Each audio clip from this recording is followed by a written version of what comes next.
It is only when you meet someone of a different culture from yourself that you begin to realize what your own beliefs really are. Again with the Orwell, I know. This one from The Road to Wigan Pier, one of his earliest works, and distinctly not dystopian, but definitely worth the read. Now, I thought about that products of a different culture thing, and I know a lot of you are probably thinking we're going in a dark direction with it. This quote from Hans Jost that's been misattributed to Goebbels and to Goring and several other Third Reich figures. When I hear the word culture, I reach for my pistol.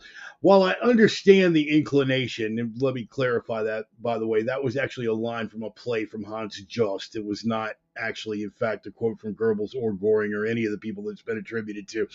When I hear the word culture, I reach for my pistol. While I understand the sentiment, thankfully, Sir Richard Dawkins enabled me not to have to go that dark direction for the opener this week. This is Richard Dawkins from earlier in the week. I'm a cultural Christian in the same way that many of my friends call themselves cultural Jews or cultural Muslims. What do we know about Richard Dawkins? Richard Dawkins is one of the fathers of what we call the New Atheist movement. You've heard me derisively refer to members of that movement as evangelical atheists. Not only do we not believe in God, but let me tell you how much we don't believe in God and how ridiculous you are for believing in God. In fact, was the author of the book, The God Delusion. Well, it turns out that Dawkins, in his old age and looking around, has decided that he was going to go half the distance. He doesn't believe, still vehemently does not believe, but has finally come to the conclusion that he has to identify for the interest of intellectual honesty and ideological consistency as a cultural Christian. That is to say, he looks at all the other options on the table, looks at the fact that Western civilization is anchored in the Christian and Catholic practices. Notice the distinct absence of Judeo. We'll be dealing with that later. I'm a cultural Christian, says Sir Richard Dawkins. Part of that in another interview that you can find on YouTube if you feel like taking the time to look for it. Between Christianity and Islam, I'd choose Christianity. Yeah, it's interesting. The whole idea behind his earlier works was that all religions were universally destructive to human interests. And one could certainly make a case for that in doctrine, but in practice, if one does not see the chasm of difference between the ideas of Christendom and Western civilization and the goat humping savagery of more primitive, though Abrahamic religions, one is not being honest. Dawkins has come around, and listen, I got to say this for my brothers in Christ that are bagging on the man. That is not the right position to take. Brother's halfway home. I am all about redemption these days. What he might have said or done in the past should not be condemned. What should be at least disdained is the fact that he's only willing to come half the distance. He's willing to, as an article we're going to go over a little bit later says, he's willing to eat the fruit from that tree, but he's going to deny that the tree exists and definitely deny that someone may have planted it. He has, on some deeper level, come around to the idea of clash of civilizations, whether he means it or not. We have belabored that to death on this program before. I am loath to go into it again, but I am also compelled. There is, in fact, a clash of civilizations between the West and those who seek to destroy it. Dawkins is coming to his own realizations based on his own observations, based on his own preconceived notions, based on his own internal biases, conscious or unconscious, as are we all. And he should be guided and encouraged in that effort, particularly for those of us who believe in the strength of the West and of Christendom. Do not berate, but do not exonerate either. He's got to be held to account, as do we all. But the important part is he has arrived at that notion in his own way, on his own level, that we are, in fact, involved in a clash of civilizations. A little more Orwell. The organizing principle for any culture is war. Some of you might have think, hey man, I think I've heard that someplace before, and you have. This is Donald Sutherland playing Agent X, who's basically an approximation of the real world figure of Fletcher Prouty in the JFK film, speaking to Jim Garrison, played by Kevin Costner, that the fundamental principle, organizing principle for every civilization is war. It was true in the 40s. It was true in the 60s when they clipped JFK. And it is never more true than today. The fundamental organizing principle for this clash of civilizations has to be war. And we are compelled to recognize that we are in a war, both overseas and domestically. When these people are raining hell all over the world and have sworn to take us out. What did they say? We can dismiss it easily with the Israel and Gaza situation, but what have they said? First, we get the Saturday people, then we come for the Sunday people. That's what's going on in Gaza, all over the Middle East, in those less civilized, and I have no problem saying so, countries. These people are on the move. And they are an existential threat to the West, and by their own admission, seek its destruction. Look how civilized and lovely. Remember, all religions are equally violent, right, Mr. Dawkins? All religions are equally violent and destructive, perhaps in doctrine, but show me one Christian nation in the developed world that presents a scene like this as a matter of subsidized state or religious policy, and I'll shut right up. For those of you who quite correctly recognize the atrocities committed against the Palestinian people by the so-called chosen, I'm with you. Don't take anything from my words, but exactly what I'm saying and what I am not saying. I do not justify, nor do I exonerate a secular, Christ-denying nation for their actions, even against such third world savages. They must be held to account, but don't get it so twisted that we forget the fundamental principles of who's being slaughtered. The enemy of my enemy is not necessarily my friend. Right there in their own banner, here in the United States, globalize the intifada. Do you think that's only against the nation of Israel? Or do you have open eyes and ears to realize that they mean it? Once they've come for the Saturday people and eliminated them, they're coming for the Sunday people. And you may be a secular non-believer, as Dawkins still claims to be, but that will not exempt you from winding up in a line that looks just like this one. Bad enough that we have those enemies outside the United States, but we are being undermined from within. Not from a threat of fundamental Islam, but from a threat of existential communism that is still taking place here in the United States. Antifa, a self-professed Marxist organization. I mean, until you brace them and then they say, we're an ideology, not a movement. We're not an organization. You can't prosecute us.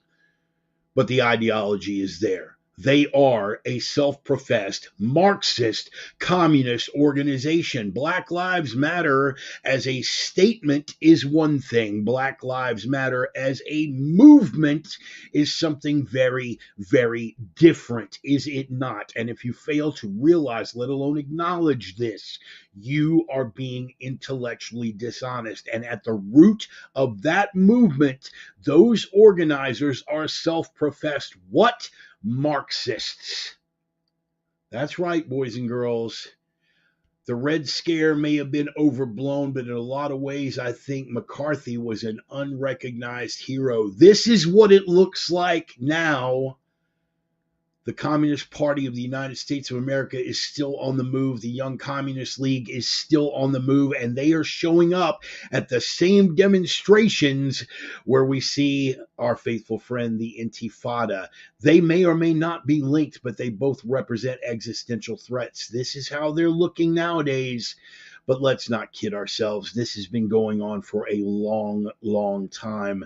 Some would put that root right around the turn of the century. That's the 20th century, if not a little bit before. This is what it looked like during the 1930s and 40s. And when we are connecting these people to these people, let's not lose sight of the fact that communism, including a certain Dr. King, was heavily involved with the Black power and Black rights and civil rights movement. Communist infiltration ran deep, and it was not wrong for either McCarthy or J. Edgar Hoover to say so, his cross-dressing predilection aside, of course.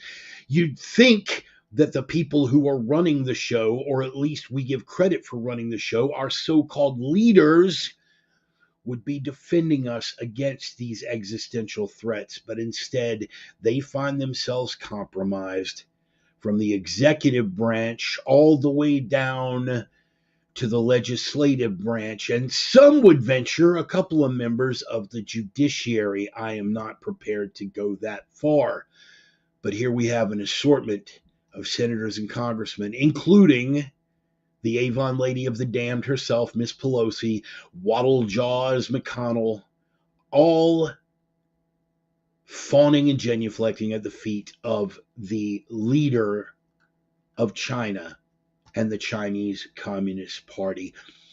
The sad thing is, a lot of the most vulnerable that fall into movements like this and fall into movements like that are professed to want, desire, seek, and act against and in the interest of the demolition of the West, don't realize what they are undermining. I'm going to take you to a different quote here.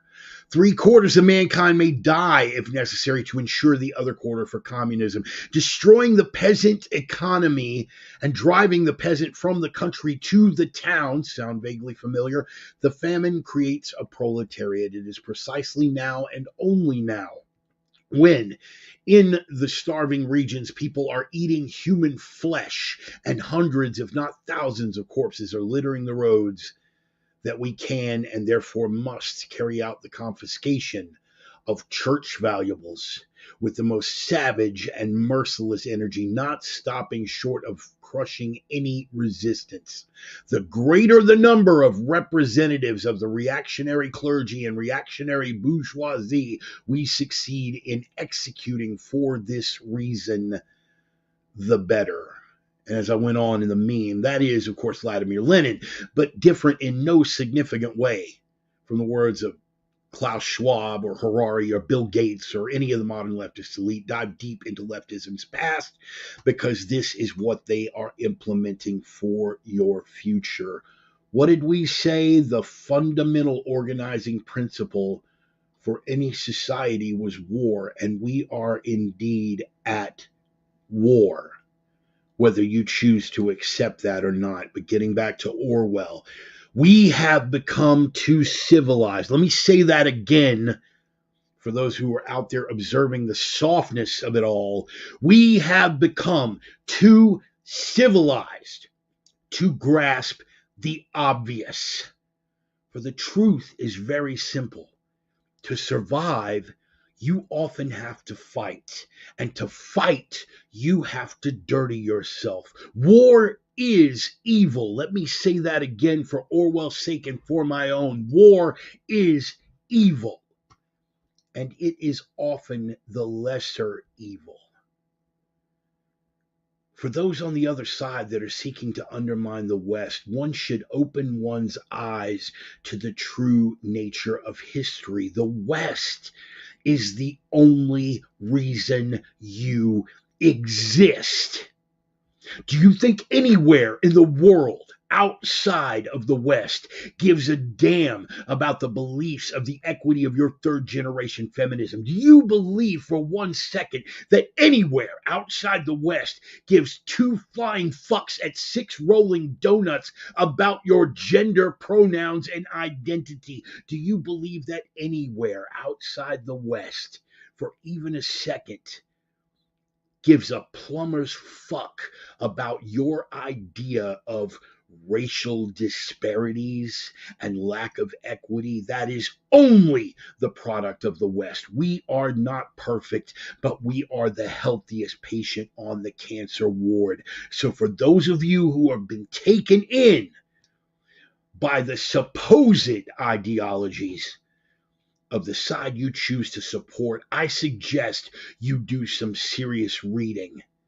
That hope you have for the fall of the West is a hope for your own extinction, whether you are aware of that or not, because without the West, you cease to exist. Ignore that indisputable fact at your own peril.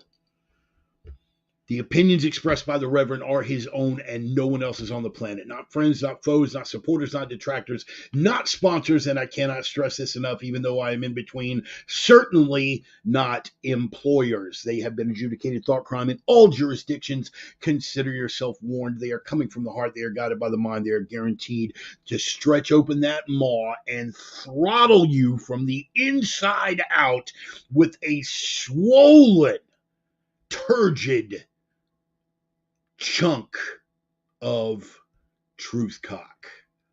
Open wide, boys and girls. We are back. Time once again for the Sunday sermon. Don't know what came over me. Actually, I know exactly what came over me. Right now, I'm going to see what's going to come over you guys, man. Everybody in for the drum roll, please. Let me see.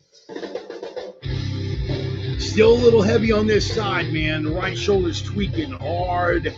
I have done what I have been able to do to reduce the inflammation and bring down the pain of the injury and all that. I have a consultation with an orthopedic surgeon coming up this Tuesday, and I will keep you guys apprised of the entire thing. Why don't we just roll through and do a real quick roll call, find out who's here. Of course, we've got Roman. Yes, good to have you on board. And, of course, his lovely wife, Carrie, also joining in for the festivities. Hope all is well with you and your shoulder. It's getting there, bro. We'll get into it a little bit, brother, but thanks for the well wishes, man. God bless you. I thank the Lord for you, bro. Thank you for being here. Thank you for being here. The lovely Miss Charlie joining from long distance this week. I would much rather she be upstairs, but, pull it off. The original sinner sister herself, Miss Emmy. Nice to see ya. Brother George, you made it back to his sermon again. Glad to have you on board, man. Dude, I always love it when you chime in on my post. All of you guys, when you chime in and you comment on the post and we get to engage with some like minds and kindred spirits, it's a great thing. When you repost and share, it is amazing. It is truly amazing. That is the highest compliment anyone could pay me, man, and it extends the reach of the program. So we got George on board, Deacon Mark on the porch, no doubt with a fine dark whiskey and a cigar. Sooner or later, man, I got to install some ventilation in here so I can get my smoke on. Brother David on board as well. Bill Wade sliding in late vet trip. Oh, man, I hope everything is okay. Message me and let me know how that is going, my brother. But regardless, late or otherwise, man, totally cool. What is that? I'll take muscles for 100, Alex. Oh, look at that. It is my high school crush and a wonderful, wonderful mother and wife and overall human being, Miss Julie Deal McNamee. Thank you, sister, for showing up. It is good to have you on board. Leah Lehman, wait a minute. Wait. What did I just scroll by? Look at this. Go to antifa.com and it takes you to the whitehouse.gov page. That's because somebody's got a sense of humor. And by the way, I'm glad to see you here. Brother Clem, good evening, everyone. Breathe, Bart, breathe. Breathing. You notice I'm still favoring this arm, man. I've got some range of motion back, but we'll talk about it here in a bit. Clem saying hi to everybody. G-Dub here, representing Big Alaska for the moment. Brother, I am glad that you are here. I did get your message earlier about all those communication towers that are going up all over the place in Alaska. Something is definitely going down, man. Um, Hard to say specifically, but something is definitely going down, and they're not. But they never tell us the whole truth. So how would we know? Brother Phil from Tyler, Texas. Glad to see you, man. I was right down there too, man. I wasn't too far away from you not so very long ago, man, when I was down there for Fear Inoculum. Wayne Sharp, speaking of people all the way back from my high school days, good to see you. Screech sliding in hot. I like it, brother. I like it. Speaking of brother, you got to bring your brother out here, man. I didn't see Larry in a hot minute. Hello to Clem and Wayne. All right, cool, man. We got everybody on board, got the usual suspects. Happy to see everybody here. I'm going to go ahead and fade that bumper music down. We had a lot to cover, man. Yeah, I did kind of run long in the opener. You were absolutely right. But nothing short of that was actually going to do it justice, man. I've had a lot of stuff floating around in my head this whole week. Charlie actually got to see my show prep for the first time. Well, I won't say for the first time since this new incarnation of the show. Because when I was out on the wind farm in West Texas and I was still doing it just off of the phone, she got to see it a couple of times out there. But like this has evolved into a whole different beast now. And she got to walk with me through the whole process when she was here last Sunday for Easter. Upstairs, and right now we're on the second level as we normally are. Oh, wait, I got to kick this back up again. Give my shout out to Red Desert, gut stomping rock and roll band from the smoldering embers and ruins of the once great city of Minneapolis, Minnesota. The name of the band is Red Desert. The name of the track is Older No Wiser. Every week I get a little bit older, and every week you guys get to decide if I have gotten any wiser. Some weeks I do better than others. I always got to give those guys a shout out, man, because I've been using that for bumper music now for pretty much the life of the program, man. We've been doing this for 4 years now. Can you believe it? Where does the time go? We've been doing this for 4 years, and I've been using Older No Wiser as the bumper music, the intro music, since I'm going to say probably a month in. And, I've sent it to them. I'm like, look, guys, I could use something else. I could pay you guys royalties, whatever we need to do. And, they've just never asked, man. I mean, they've just been like, nah, man, we dig it. I gave them the option. I'm like, look, I get into a lot of political stuff. If that's going to get you guys in the hot water with your label or your fans or whatever, I'll totally pull something else. And they were like, nah, man, roll with it. So if you can, man, go over and check out Red Desert and like either do a digital download on one of their albums or buy some of their merch or something. Give them a shout out, like repost one of their YouTube videos or something. Just give them a little hand, man, because they have been exceedingly cool about that. And again, dude, I think it's a great track. And like Lust Queen on that same album is another track that I really enjoyed. They're a good band, man. They're worth checking out. I'm all about the stoner and the doom and the, I'm not going to do that shit. Well, technically, bro, that's like desert with like an edge of sludge. No, we're not going to do that. It's all doom as far as I'm concerned. But it's just good gut stomping rock and roll. So check those guys out. Take care of the people that take care of the show. Speaking of, since we have Roman on board, enjoyed watching Sonny on the replay. Sonny is who I want to be when I grow up. Bro, I got to tell you, Roman, the first time I ever went out and trained with Sonny back in 2011, I was a salivating little tactical fanboy, dude. I was familiar with his work, and I was just like, and I couldn't believe that Philip Oxley, let's just take a second right here to say a prayer for his soul. Philip Oxley, the guy that ran Impact Zone Range, passed away about a week and a half ago. He basically facilitated me training with Sonny and meeting him that first time. He passed of a heart attack a little over a week and a half ago. And so a prayer for his soul, a prayer for his passing, and a prayer for his family. He was a damn good man. He's a really, really good guy. Cody, get your shoulder fixed and don't beat around the bush waiting like I did with like, oh, Cody, no, we're not doing that bone on bone thing, man. We're not, because I mean, we got a fight coming up, man. I can't, we got the fight coming up, and I can't be like walking wounded. Doug is here, and he can tell you. I mean, I was able to do some adaptations on the fly when we were doing the live fire drills and some of the clinch drills at Fear Inoculum, but have my arm in a sling is not where I want to be when it counts. So yeah, definitely I'll get it taken care of.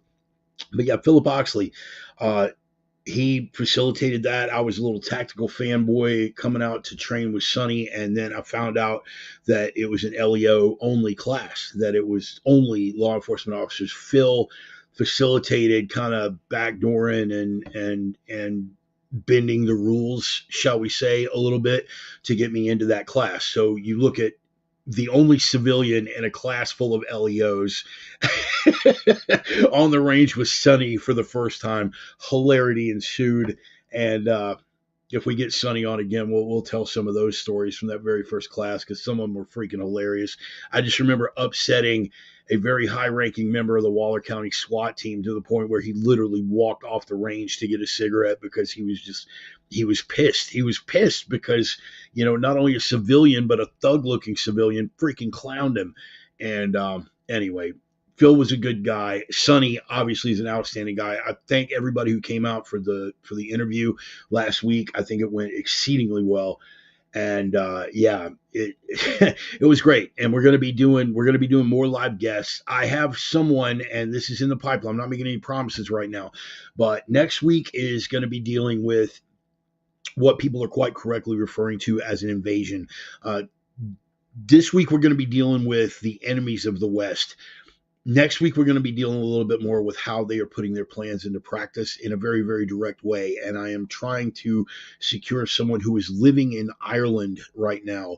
And you guys have been watching what's going on in Ireland. And the Irish are finally letting their balls drop and finding their spines.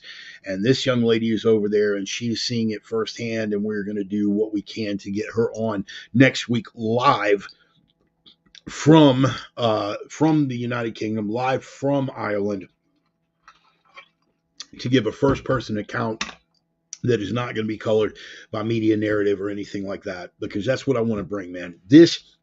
My whole goal for this is for this to be a conversation, right? I want it to be interactive. Obviously, I'm sitting at the head of the table and all this, but that means that I want everybody else at the table to contribute to the conversation. And that means that when I'm bringing it to you, you're not going to see this colored by any kind of popular narrative. I'm going to give it to you straight as I understand it. You guys know, and I've been emphatic about this, I am not anybody's effing guru, right? I require that you guys fact check me and keep me in check with facts. If I am ever wrong, you bring it to me and I will stand up and I will own it. But I want first person perspectives, man. If I'm going to have somebody on, it's got to be a first person perspective. I want you guys getting it straight from people who are actually experiencing it, not the people who are the news whores and the propaganda ministers who are filtering it through 7 layers of bullshit narrative and giving you their specific tweaked version of that. We don't do that here. So anyway, trying to get somebody on from Ireland for next week. Can't make any promises yet. I'm working out the logistics, but hopefully we'll be able to do that. Got to be ready to rock no later than 10:24. Yeah, the rest is just tying down the hatches. Bro, I'm right there with you, man. I am right there with you. Having that abdominal hernia fixed soon, but damn, be down 4 to 6 weeks. Hey, look, bro, it's minuscule in the grand scheme of things. If I wind up having to get the shoulder scoped, and that there is a not small possibility that may happen, I won't be down for a number of weeks, but better that I be moderately incapacitated for a few weeks and have it mended than to go into the important bit and be chicken winging it. Fear Inoculum was very, very eye-opening. It always is, but purely on that level, having to make adaptations on the fly with your arm in a sling and your shoulder basically immobilized and in extreme pain, having to make adaptations to your draw stroke and your hand transitions, and having to use your weak hand to bring your strong hand up, and working clinch work where you're having to use body mechanics because you've only got one good hand to get that collar tie, and you're having to drive the elbow into the sternum and turn it. I mean, it was eye-opening, man. It was really, really eye-opening. And what it taught me was I don't want to be there. It taught me that I can make adaptations if I'm forced to be, but I don't want to be there, nor do you. So if you've got health problems, if you've got particularly mechanical injuries, uh, and you know what I mean by mechanical injuries, like, musculoskeletal injuries that are going to affect movement. If you have mechanical injuries, get them remedied as soon as possible. Okay. If you're looking at long term collapses, and this is something that I'm guilty of, I have got to get this tooth thing addressed. And by the way, I want to thank you guys for not, like taking the easy jokes as these teeth, one after the other, continue to disappear. I appreciate you guys not taking the easy joke, but don't think I'm so callous that I'm not aware of it and that I'm not self conscious of it. I just, the way I present and my image really doesn't mean that much to me. Somebody wants to look and go, oh, dude, he can't be telling the truth. He's got no teeth. Okay, cool. Take that shit to West Virginia, bro. I don't have time for you. But I know that I need to get this fixed, because in a long term, like well, I'm not going to say multi-generation, but in a long-term grid down or in a long-term economic collapse kind of thing, this is going to be a liability, man. It's going to be a liability. I need to get that done. Dude, I remember when you had hair, and I still love you. Julie, I never had hair. I'm going to provide full plausible deniability for that. I never had hair. Only you and Roman are aware, and I can clip both of you guys just quick. Yeah. Anyway, guys, if you've got maladies, get them fixed. Real quick, sponsor shout outs, since I went into that. Roman, and of course his lovely wife Carrie, and Allie and Roxy, and all the beautiful women over at opiumtales.com. They are the erotic pinups and portraits people. They have been long-term flagship supporters of the program pretty much right since I came out of the starting gate. Roman is one of my oldest and dearest friends. Yeah. Hey, look, man, it is what it is, bro. It is what it is. And Mark, and by the way, I got to thank Deacon Mark. Let me come back to that. Get the shout out for Roman. You have beautiful naked women being done with beautiful watercolor work and testosterone driven commentary. Opiumtales.com, the erotic pinups and portraits people. Also find him, Roman Riva, on Amazon, From Dork to Pimp Daddy. It's about his journey as an artist, going from just Joe average blue collar schlub to a guy that women are paying for the privilege of painting them naked. But you've got beautiful watercolor work, beautiful naked women, and testosterone-driven commentary. What's not to like about that? So big shout out for Roman over at opiumtales.com, one of my oldest and dearest friends. I appreciate having you on board. Mark, I got to give a shout out for Deacon Mark, man, because when I arrived, I literally injured the shoulder with a heavy set of dumbbells. I didn't really get into that last week, like how I had actually managed to accomplish jacking myself up like that. I was not being reckless. I was not pulling a Bart. I went through my whole half-hour Indian Club warm-up, and I tested it with a set of machine presses. I tested it with a set of light barbell. It felt 100%. If it had not felt 100%, and that wasn't like a Bart 100%, like a legit 100%, I would not have risked those dumbbells. And the dumbbells really, in the grand scheme of things, for flat bench dumbbells, were really not that heavy. They were like 80 pounds. And so I got this set of 80s and rocked them onto the end. As soon as I rocked back and chambered, it just, but I really didn't know how bad it was. I knew that it hurt like hell. I knew that my mobility was severely limited. And then I got there to Texas. I let Sonny know immediately. I'm like, look, dude, I'm not backing out of the class. I think it's going to teach me some valuable lessons, but I am jacked up right now. And he put me through to Deacon Mark. Deacon Mark, I will describe it as his tender mercies, shall we say. Deacon Mark is, I mean, beyond just being a great man and a dear friend and a man of God, he has a skill with deep tissue that is just freaking amazing. And he got in and worked on my shoulder, and I may or may not have made some effeminate sounds and maybe cried a little. But he got in there deep, man, and he loosened me up, got me to the point where I at least had some mobility restored, gave a preliminary diagnosis, which wound up being about 90% correct. but still encouraged me to go get it imaged. And so I went and got the ultrasound, and they're talking about MRIs. They're talking about consulting with surgeons. So I really won't know anything until Tuesday, but I appreciate the well wishes. I appreciate the work that the Deacon Mark put into me so I could actually participate in the class. One more sponsor shout out, of course, my Viking brethren, Casey and Dusty Tellison from NordicSmokeBarbecue.com. You guys know last week, on top of it being Easter Sunday and all of that, I was celebrating my 55th birthday. I didn't make a big deal out of it because the only thing that really means at this point is that I'm eligible for AARP. And people like Julie and Wayne, who have known me since high school, it's like, how does it make you all feel?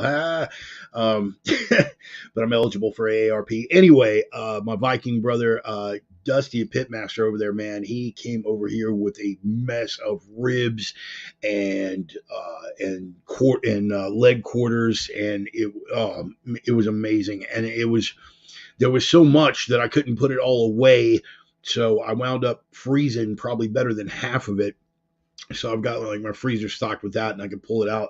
But here's the thing that I've discovered over the years: Nordic Smoke, man, it's literally that good. I can pull a rack of ribs out of the freezer, and throw it in the oven at like 250 or whatever for 30 or 40 minutes after thaw it out first, obviously, and it's just as good as if they just came off the smoker, man. It's really fantastic stuff. Anyway, Nordic Smoke Barbecue, the only legit barbecue in the Inland Northwest. Go see Dusty, the pitmaster. He is going to be back out with the long ship. They are working that out. They're doing a lot of catering gigs, and of course check out Casey's book, Freaks of a Feather, from Latop Press. It is the memoirs of a Marine Corps machine gunner. It is a book that started out as a suicide note.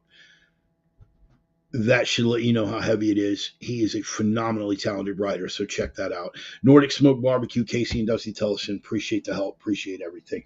What is that, G-Dub? Discount at Denny's. Yeah, I see a lot of Denny's breakfasts in my future, no doubt. Got that discount at 50. It's the gray hair. Yeah, I have no hair. Let's jump into this thing, shall we? We are going to do our first and most popular segment, as we always do. This is Ryan's Rabbit Hole. Guys, tell me, can you hear the applause? Can you hear it? I never know what sounds are going to come through because I play sometimes and they come through, sometimes they don't. But yeah, just a big thunderous roar of applause. Yeah. I don't know if you guys can even hear it. Probably got the soundboard up and running here. But yes, Ryan's Rabbit Hole, our first and most popular segment. We have done this since, not from the very beginning, but I think shortly after I joined Ryan there in Nebraska, like right at the beginning of my crane journey back in 2020, about this time in 2020, in fact. I'm going to check the dates on that. In any case, one of the things that Ryan and I bonded over is we were both repositories of useless information. The obscure and the esoteric are totally his wheelhouse. The conspiratorial and the historical are more mine, but definitely his as well. And every week we go down the rabbit hole. Sometimes the rabbit hole dovetails with what the rest of the sermon is about. Sometimes it does not. But the goal of the rabbit hole is to get you to think outside of the bounds of things that you're comfortable with. We like to expose people to famous historical figures, famous historical events, obscure, esoteric things with which you may not have been previously familiar. And this week, I'm going to say this qualifies as historical and conspiratorial, I'm going to say. Your first search term is going to be Louis Jolyon West. Okay, I'm just going to spell it out for you. Louis Jolyon West. Louis Jolyon West, also known as Jolly West. When Ryan and I first discussed this, he threw it out, and I was like, wait a minute, but I was familiar with Louis West, and all of the stuff that he was involved with, and like Jolly West didn't really, so like we got caught up to speed right before we went to air. In any case, Louis Jolyon West was involved heavily involved, and there's going to be a subsequent rabbit hole to this, or a sidebar rabbit hole to this.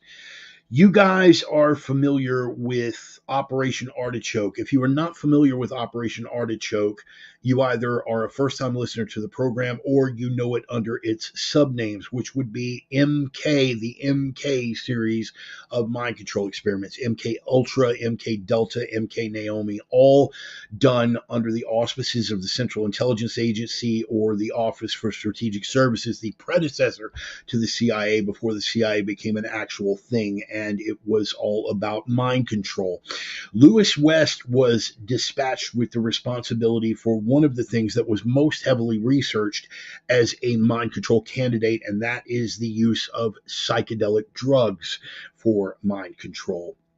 Here's where it gets entertaining and where it gets a little historical and a little conspiratorial. In 1963, October of 1963, there was a little dust up at a place in downtown Dallas. You might have heard of it. If I could take your memory in a direction, that direction would have to be back and to the left, back and to the left, back and to the left. Yes, we're all familiar with the JFK assassination. What do we know about Oswald? Well, according to the official story, and we're going to keep it to that for the time being, the official story is that Oswald acted alone. And what happened to Oswald when they were walking him through the downtown basement of the Dallas Police Department headquarters? Somebody stepped out of the crowd and plugged a revolver into his guts and dumped a few 38 slugs in there, and that was allegedly the end of Oswald. Oswald died. The man who stepped out and shot him was a man whose name was Jack Rubenstein, known colloquially and locally as Jack Ruby. Jewish guy, heavily involved with the mafia. Wow, that's never happened. In any case, Dutch Schultz, you're party of one, your table is ready. Anyway, this happened. And a psychiatrist was dispatched from the auspices of the federal government to determine whether Jack Ruby was psychologically fit to stand trial. This psychiatrist interviewed Ruby extensively, took his entire testimony, including how he had gotten to this point and what the involvement was. Those things were taken down as notes that were never made accessible to the public. One guessed the name of the person who was dispatched as a clinical psychiatrist to take down Jack Ruby's testimony. That's right, Louis Jolyon Jolly West. Yes, but it gets much, much deeper. There is one incident in San Antonio, Texas in 1954 where a person who had been a test subject under MK Ultra, under the auspices directly influenced by Louis Jolyon West, who basically a 3-year-old girl wound up disappearing. The responsibility for her murder was laid at the feet of an airman, a U.S. airman that was working out of Blackland Air Force Base. And guess what? He'd been part of the series of LSD experiments that were administered by, one guess, Louis Jolyon West. Yes, sir. But it gets so much deeper. I could regale you for the next hour and a half with some of the things that he was involved with, but that is the purpose of the rabbit hole. Is I want you guys to take that, and I want you to reach for it and go down that rabbit hole as hard as you will. Not just with Louis Jolyon West. He is the rabbit hole, and you want to look at him as the central focal point. But as these things often do, when they start branching out, you start seeing dots being connected, including the name of one. And here is your subsequent rabbit hole, Frank Olson. Frank Olson. Yes, some of you, if you are tangentially familiar, that's my college word. I got like 3 of those. If you are tangentially familiar with MK Ultra, MK Delta, and MK Naomi, and that series of experiments, you are familiar with Frank Olson. He allegedly committed suicide by jumping out of a window. He had been heavily the subject of experiments, and he had administered a number of experiments as well.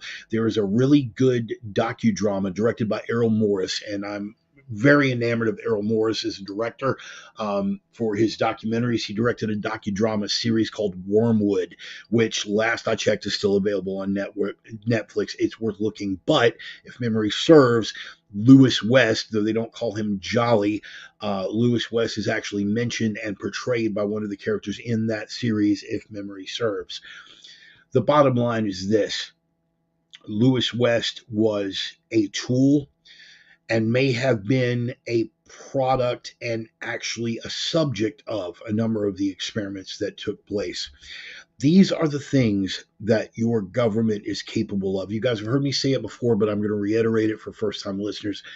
You can have the argument with me that the government did not do a certain thing under this certain set of circumstances. You can have the discussion. We can have the discussion. Well, I don't believe that this time the government did this thing for this reason. Okay, cool. We can have that discussion and we can hash it out based on the evidence. But if you ever come to me on the premise that our government is not capable of such things, now we have a problem. Simply on the basis of the things that have been declassified,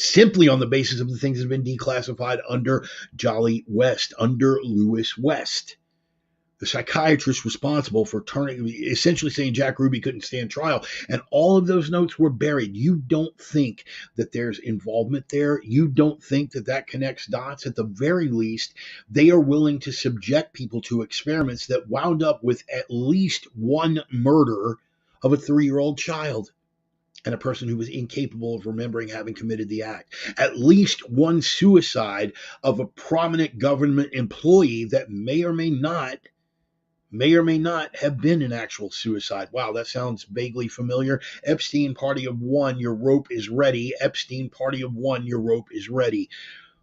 Don't ever tell me what these people are not capable of. And the deeper you go down that Lewis West rabbit hole, the more dots are going to be connected and the more this is all going to make sense to you. So let's just go across the board with all of the different searches. You want to do Lewis Jolyon West, Jolyon, or Lewis Jolly West. You want to do all of that. You want to go MK Ultra at the very least, okay? But Operation Artichoke was the umbrella. Okay, MK Ultra, just the letter M, the letter K, Ultra, Delta, and Naomi under the bridge of Operation Artichoke. And you want to do a side search on Frank Olson, spelled with an O, if memory serves. Frank Olson, memory serves. Let me double check that. Hang on. Yes, Olson with an O. I was correct. Sometimes I am. But yeah, Frank Olson, and definitely Lewis West, because he ran deep with it. He was involved at a much deeper level, and him being the central focal point bridges the gaps between all of these other things. And again, for you Texas people, hey, that big scandal was right there in San Antonio with an airman from Lackland Air Force Base. So that may be of interest to my Texas people as well. So yes, Lewis Jolyon, Jolly in Jolly in quotation marks, Jolly West. What is that? Jack Ruby slippers. I like that. Tommy, hey man, glad you made it. Vinny, I'm glad you're on board as well. And I knew Ito was going to be popping in. Read Mad in America by Robert Whitaker. I'm all about that. Guys, did you get that? Mad in America by Robert Whitaker. Cool. All right, there we go. Brett, calm down. I made it. Brett, I'm glad you made it because you actually were the root of some of the stuff that we're going to be going into here in a little bit. So hopefully you'll be able to stick around and we'll be able to pull that off. Photo bucket, yes. Okay.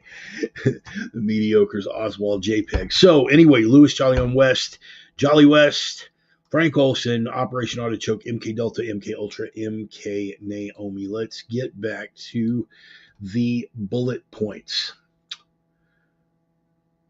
Dawkins and cultural Christianity. Boy, oh boy, oh boy. What a tangled web we weave, and what a big old Pandora's box that we are getting ready to open. Sir Richard Dawkins. If you guys are familiar with Richard Dawkins, and listen, man, in my days before my return to the faith, you guys know that while I would take my playful jabs, I always maintained an overarching respect for Christianity. And Vinny, yes, I already see you, brother. I already saw your post on my personal page earlier. Dawkins is a moron.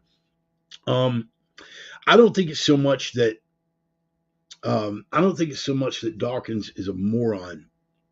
I think that he's not stupid so much as he is intellectually dishonest. Okay, stay with me for a minute on this one, Vinny. He is looking at a set of factors and coming to a conclusion that he knows cannot be supported by a logical or rational explanation or connection of those factors, and choosing to postulate that argument anyway, and then doing whatever intellectual gymnastics are necessary to justify his preordained conclusion. Does that make sense? So I hesitate to use the word moron or stupid, because you've actually got to be intellectually pretty sharp to be able to pull off those gymnastics to convince everyone else, right?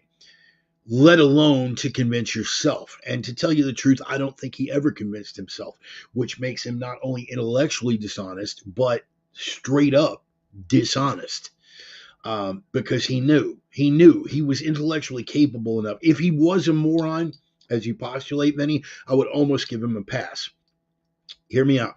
I would almost give him a pass, because then it's like, okay, you're really not sharp enough to realize that you're choking on your own bullshit. He is totally sharp enough to realize that he's choking on his own bullshit, and he continues to shove it in by the mouthful. So I draw a distinction. If you choose the word moron, you know what? I'm not gonna take that away from you. There you go. Perfect. I keep having to rotate around here and use my bad shoulder to do this. Called the over-credentialed class. So many people have told him that he's smart, that he actually believes it. He's a complete dimwit, can't accept the reality, has to go off about alien sperm creating units. But this is what I'm talking about. That alien sperm thing, that's right in the neighborhood of what I'm talking about, is the fact that he knows better. He's educated enough and intelligent enough to know better, and yet continues to postulate these things, even though he doesn't really believe it. So again, I mean, if you go with moron, I'm certainly not going to take it away from you, but okay. Alexei, nah, bro, you're late, but you're here, man. You're late, but you're here, and I'm happy. And by the way, congratulations. 7 minutes holding that plank, man. That is impressive, Alexei. That is very, very impressive. 7-minute plank hold. Alexei, brother of mine, posted that earlier this week. But yeah, what you were saying, there are so many people like him that think they're smart, but in reality, they live a lie. Yeah, they fancy themselves intelligent. He needs the attention, and the media are stupid enough to give it to him. See, here's where we're disagreeing on semantics, Vinny. I don't think there's any stupidity involved. I think they know exactly what they're doing. I think these people are smart enough to know, and this makes it worse, in my opinion.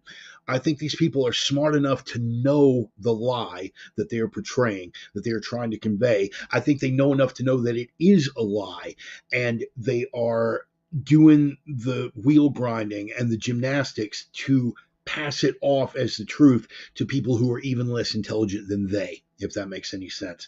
But stupid or malicious, either way, we can't have that.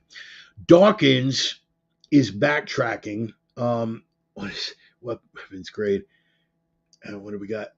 Weapon grade. Dumbranium enrichment is a go. Maybe I do give him too much credit. That's entirely possible. But regardless, apparently he has come to the conclusion, and the best article that I've seen on it so far, at least from a Christian perspective, he has decided that he's going to come out now as what he's calling a cultural Christian. That is to say that he has finally taken, because his prior work has always said that all religion is universally and equally destructive. right? It is an overall harm for humanity, all religion, whether the Abrahamic religions or whether people who are exceedingly devoted to old European pagan religions or any sort of religious belief. Again, the name of the book was a freaking God Delusion, right? Um, he's maintained that all of these are universally harmful, and yet now he has backtracked in his infinite lack of wisdom, that now he wants to eat the fruit of that tree without being uh, without being liable to the people that planted it, without giving any thanks for the tree's existence. He has basically come to the conclusion that was all too obvious for those of us with open eyes and two brain cells left to rub together, that yes, you can say that, right? Was it Christians who were burning female widows alive? Now, you know what people will say, Roman people will say that the first thing they're going to bring up is that, during the Inquisition or during the witch hunts, and they will lay that at the feet of Christianity. And in all honesty, man, look, and you guys can disagree, but I think as Christians we got to own that, man. I mean, we have to own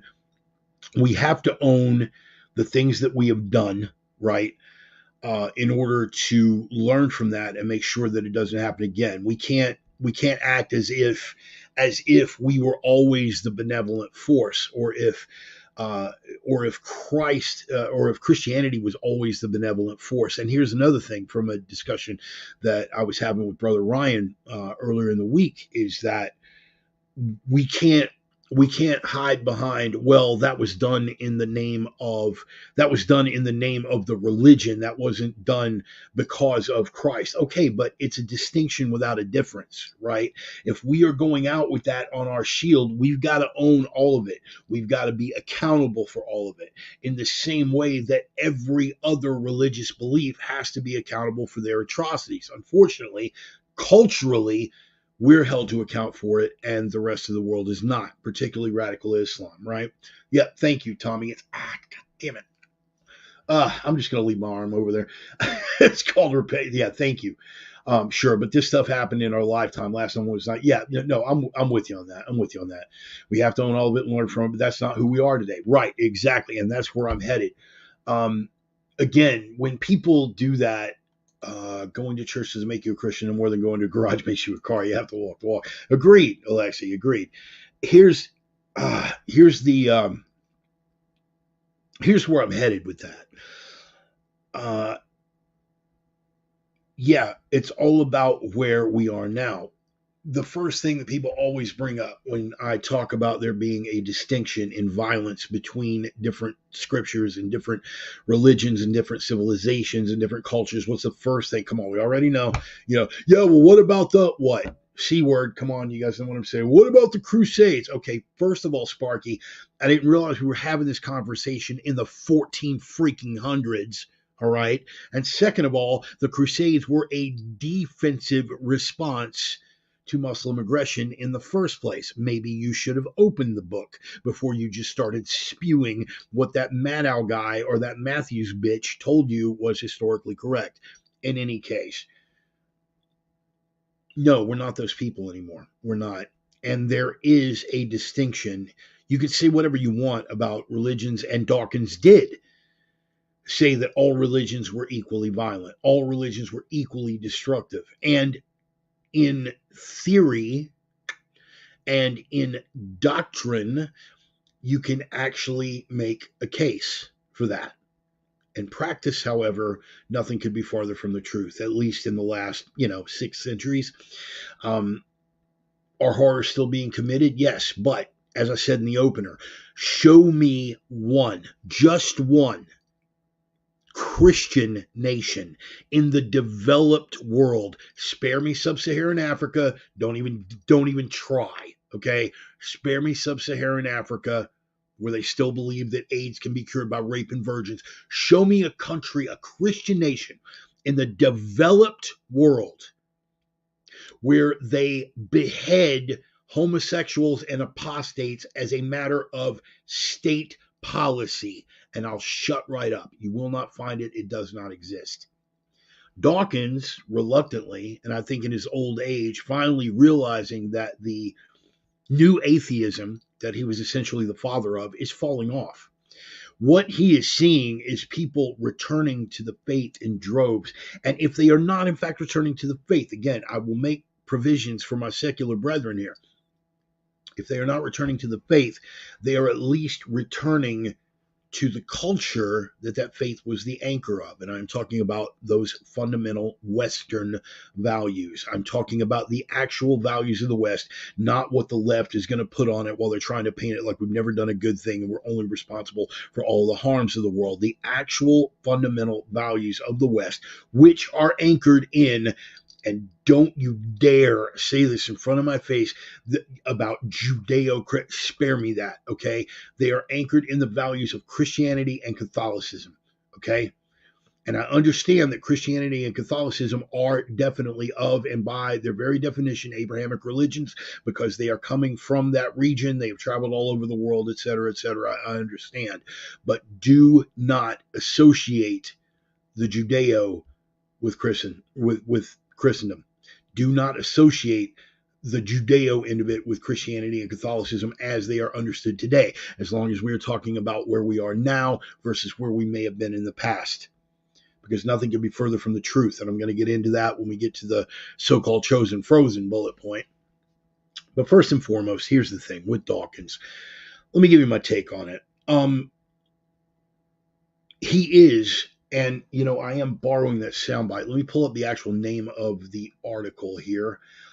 First of all, I'm going to refer you to murraycampbell.net, Murray Campbell, CAMPBELL.net, murraycampbell.net. And Murray Campbell wrote this article. I'm a cultural Christian, says Richard Dawkins. This was on his blog on the 2nd of April. And I do believe that, and I've read a lot. I've read a lot from both sides. I've read a lot from the atheist clique. I've read a lot from Christian sources with regard to his move, Ark of the Covenant in that part of Africa. Yeah, thank you, Ryan. And by the way, thanks for finally showing up, jerk.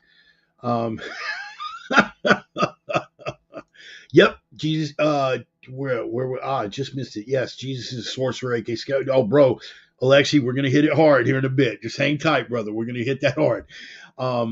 But they can embody their consciousness. Yes, transhumanism bullshit. You know what, Vinny? That is actually going to be a subject of an entire sermon for the other day. I will leave you with this little teaser. I am of the opinion,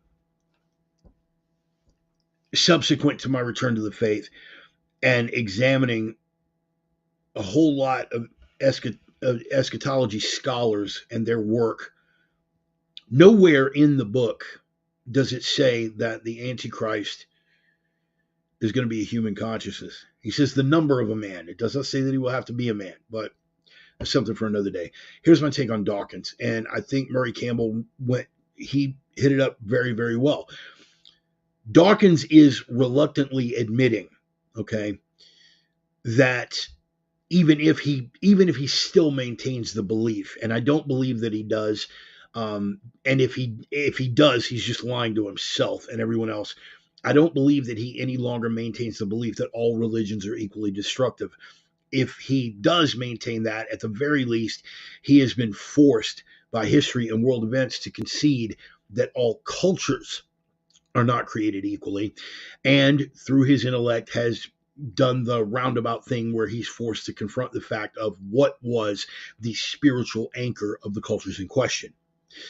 One cannot deny, whether one accepts the faith or does not accept the faith, one cannot deny that Christianity and Catholicism have been the spiritual anchor that have held together the West for millennia. Okay? Just saying. But what Murray Campbell describes is the fact that it's almost as if Dawkins wants to eat the fruit of the tree without either giving thanks to or even acknowledging the existence of the tree, let alone the people who planted it. Again, more intellectual dishonesty from Dawkins. We should not exonerate him for that. Okay. But you know what? Just like I said on my friend's thread earlier in the week. Yes, he's half measures. Yes, he's eating the fruit without thanking the guys that planted the tree. Yes, he's doing all of these things. But I'm still going to take it as a W, right? And I'll tell you why. Because at the very least, he has pulled the rug out from under all of the people that bought his book. He has pulled the rug out from under all the people that went through his little intellectual gymnastics, Olga Corbett 72 balance beam intellectual gymnastics to arrive at those conclusions, and he's yanked the rug right out from under him. Because keep in mind, even if, as Vinny does, you think that Dawkins is just stupid, what does that say about all the people who are his intellectual lessers who spent money on that book? It's just like people who watch NPR or that Mad Al guy and depend on them for their opinion. They have none of their own. They are being spoon-fed, right? That's Mad Al fans. That's Tucker Carlson fans as well, or Joe Rogan fans, or anybody. If you outsource your own thinking to someone else and went, wow, that sounds just like my preconceived notion, I'm going to adopt that and call it my opinion. Dawkins pulled a rug out from under every one of those people. Every one of them. And you're right, Tommy. He does. Having to turn around. He does still have the money. Yes, he does. And you know what? As far as I'm concerned, okay. You know, I'm not going to dog anybody getting their hustle on. Lord knows there have been more dishonest treatises written about other subjects that people made a mint on and then walked away. Okay, so when do we debate Murray versus Dawkins in the sense that it's not all religions that are destructive, but all men that are instead, no matter the faith? On another Sunday. On another Sunday, Ryan. On another Sunday. God, I love you, man. I freaking love you. Oh, okay. Didn't say he was stupid. Okay. Okay. Distinction. Okay. I got it. Important distinction. I got you, Vinny. I got you. This is the thing. He's calling himself a cultural Christian, so at the very least, he has acknowledged, tacitly, accidentally, or otherwise, that there is a difference in culture, right? And he has acknowledged that Christianity and Catholicism are at the root of that Western civilization, the luxuries of which he has become accustomed. I think I was grammatically correct on that. When you look at his followers, when you look at people who share a similar belief, ultimately they're going to be compelled to either have to change their mind or re-examine their whole notion. I think most of them are going to shake off the fence because of cognitive dissonance, if nothing else, and they are going to double down. They are going to double down, and they are going to call Dawkins an apostate. That's what I think is going to happen here. They are going to say that we got to him somehow, because this is the nature of things with people on the left and with people who outsource their thinking to people they see as their intellectual betters. But I repeat myself, with people on the left, this is what they do. And now that he is coming to a different conclusion, even if by degrees, they're going to paint him as an apostate. They're going to double down on their own lack of belief, and they're going to roll with it from there. That's what I anticipate happening. It doesn't matter. It really doesn't matter. Because, again, I'm going to take it as a W. Why? Because one of the most prolific and visible figures, right, for a bankrupt ideology has at least been compelled to admit that there is a fundamental flaw in his worldview. And that fundamental flaw is related not to religion. You guys can have that argument all day long. We're going to take the carpenter and the boss man, we're going to put them in a box, and we're going to set that over here for a minute. Independent of religion, completely independent of religion, except as it reflects that cultures rooted in particular beliefs, whether or not they are valid, that those cultures are in fact inherently different. He is also acknowledging the fact that those cultures are in conflict, whether he's admitting that or whether he's addressing that or not. Because at no point in his coming out, more or less, did he ever say that the West and other cultures are in conflict. He never even touched it. He never addressed it. But by virtue of the fact of that he is cleaving to one side, because we have established that those cultures are not the same, the fact that he is cleaving to one side is a tacit admission that those cultures are not only not equal, but in fact in conflict. And if people get that out of his shift, I'm still going to count it as a win. You can feel however you want about Richard Dawkins himself, right? Choose to feel however you want about that, about his own level of honesty. I am not concerned with Richard Dawkins, the man. I've never met him. I've read The God Delusion. I'm familiar with his ideas. I've never met the man. I've never had a discussion with him. I don't know what brand of cigarettes he smokes. We haven't sat down over coffee and so I don't care about Dawkins the man. What I care about is his cultural influence and how that shakes out in the broader picture, regardless of whether or not that was his intent. His intent, it is entirely possible, could be, and likely was, to let himself off the hook. And Vinny, I think you'll agree with that. He's letting himself off the hook. He's giving himself, he was like, yeah, I still don't believe in God, but, the West is pretty cool, man. I mean, not that God part, but, the West is pretty, he's letting himself off the hook. It's cheap. It's weak. On an intellectual level, it is tantamount to intellectual cowardice, as far as I'm concerned. But again, I'm not concerned with how that shakes out with Dawkins. I'm concerned with how it shakes out culturally. I'm concerned with the statement that it makes, accidentally or otherwise, and how that statement winds up shaking out across the board with people who do pay attention to his ideology, who are fans of his work. Hang on. Let me turn around here and we'll get that. I've read this from Dawkins. To me, it seems like his new outlook is a dollar opportunity, as was his first work. Next, he will quote Nietzsche and yell, God is dead, without saying the rest. You, me, and us killed God. Ryan, if I had two good arms right now, I would reach through this webcam and hug you, because I think I think that's just as likely. But again, even if it's a financial move, not worried about it. If that's how he's going to get his hustle on and make his money, what's the colloquialism? Get that bag, Rick. Get that bag, Richard. Get it. Especially if you're preying on the same idiots that bought your first one. That's cool. But what I am looking at is how it's going to shake. I think I have a bigger point as say the entire culture of people who live and love the Christian society, but don't want to give acknowledgments to it. Absolutely. Absolutely. Right. And I think it is going to give that out to a lot of people.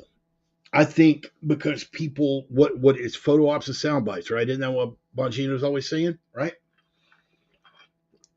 Photo ops and sound bites, man. Snippets and sound bites. That's it. And I think you're going to find a lot of people now, because this is something else. I want you guys to look up on Substack. You guys know I'm a big fan of Substack. But I retweeted, and I'm going to give you in fact, I'm going to post my Substack down at the bottom here. That's mine. I want you to go to my Substack page and look. I retweeted a Substack from a young man, and it is called The Vibe Shift. The Vibe Shift. It was exceedingly well written. Exceedingly well written. And it talks about this, and we've talked about it here in the sense of a change in the climate of consciousness. A whole lot of people can no longer stand the intellectual gymnastics to sustain the ridiculous things they've convinced themselves of, and they're coming back to the center. They're coming back to those fundamentals. They are coming back. What have I always said? Fundamentally, people are what? Suckers for the truth, right? And they're coming back to that. That is a movement. Dawkins making this announcement is part of that. And I think a lot of his followers, a lot of his readers are feeling that. They're feeling that compulsion. They're feeling that drive to come back to the middle. They're feeling that drive to come back to those Western cultural anchors. Some of them may even be feeling that drive or that compulsion to come back to the faith. They can't admit that to themselves, and they certainly can't admit that to their peer group. So Dawkins, whether he meant to or not, is giving these people permission to come halfway back. Oh, well, we're cultural Christians. I mean, like, culturally, we still don't believe in that Jesus guy, but I mean, like, culturally, dude, I mean, like, the West is where it's at. And you know what? I'm going to tell you something. As a Christian and as a self-professed Western chauvinist, I think that the smartest move that we can make is not to condemn these people, right? Even though they are knuckleheads of the highest order, let me be abundantly clear on that.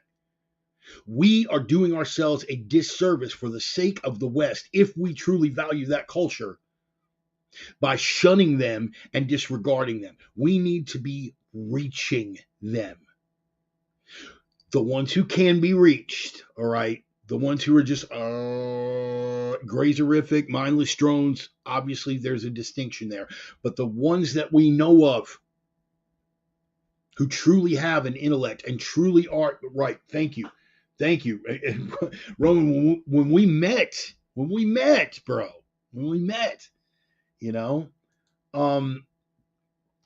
but these people who are coming around, if we can get them halfway there, we can bring them the rest of the way home. And if that's just to the cultural values of the West, that's still a win.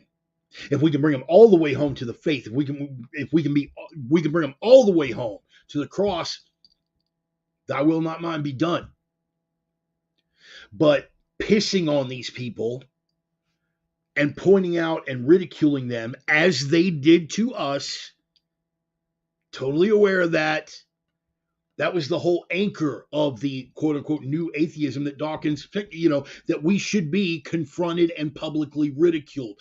But, and this is totally for my brothers in Christ here, secular people, you can feel how you want to feel about it, but according to the scriptures, we are compelled.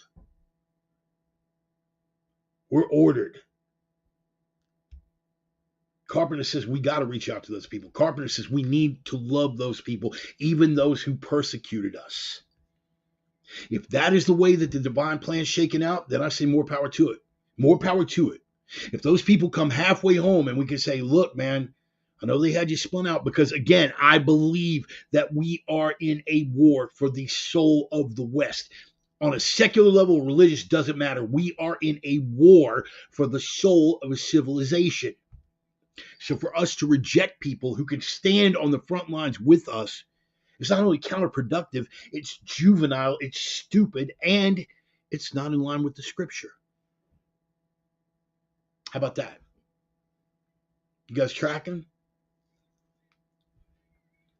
Pray for those who persecute you. Why, man? Why? Because they didn't. Okay, all right. They did horrible things against your faith. Okay. Fellow by the name of Saul of Tarsus, road to Damascus, came the Apostle Paul. This is a man who murdered, tortured Christians by the thousands. And I saw the greatest meme ever. That when Paul entered heaven, he entered to the cheers of every soul that he had martyred. We don't have half that gap to get across. We don't have half of that leap. We just got to take people who were misled, that are coming to the proper conclusions, and just welcome them back in. Prodigal son, much. And again, look, even if you don't share the faith, you understand, if you are truly looking for the survival of the West, you know that every mind we can sway. And every set of fists we can put on that front line, and every rifle that we get trained up, and every voice that we train to speak that and carry the message is a victory. You guys follow me? So when you see the end result of this of this idiot coming to his senses, whether or not he's just doing it to let himself off the hook, don't look at him as an individual. Don't look at his actions as the actions of an individual. Look at the way it shakes out in the culture. Look at the broader picture of the end result and work off that. It's a failing that we have. We get so pinpoint focused. My tactical guys, what do you know, right? Target exclusion.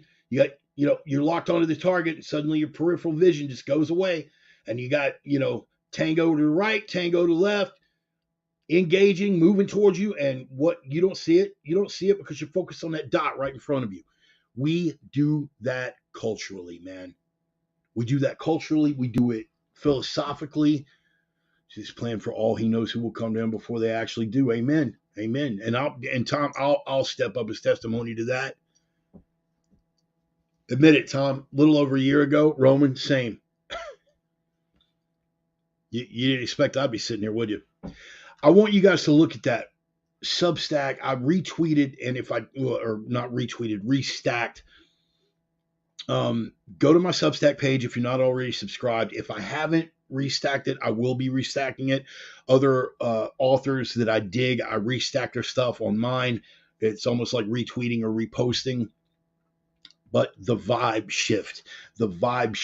So I want you to read that Substack about the vibe shift and this great awakening, this great return to the fundamental values of the West. I want you to read that and his analysis of it. He goes over everything from James Damore's scandal over at Twitter to Silicon Valley and their, fights against it and everything. It's really, really well written, called The Vibe Shift.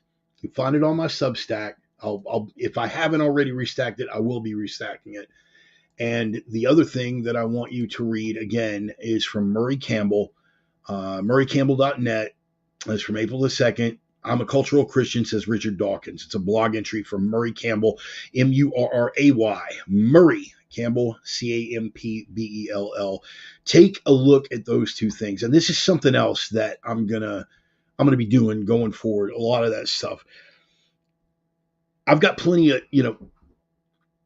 yes, I'm a good communicator. All right. This is not to puff my own pecker or anything, but yes, I can, just say link, but that's what it's called on the Substack platform. It's like, do you want to restack, like retweet and, just link, whatever. I get caught up in colloquialism sometimes too, buddy. What is that? Shit until David Icke to be a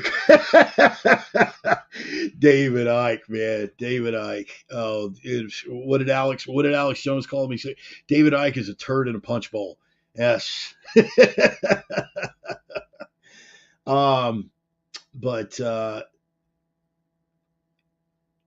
here's the thing, man. I will be reposting and linking and posting to my different social media platforms. Yes, I've got some great ideas and I'm good at communicating them, right?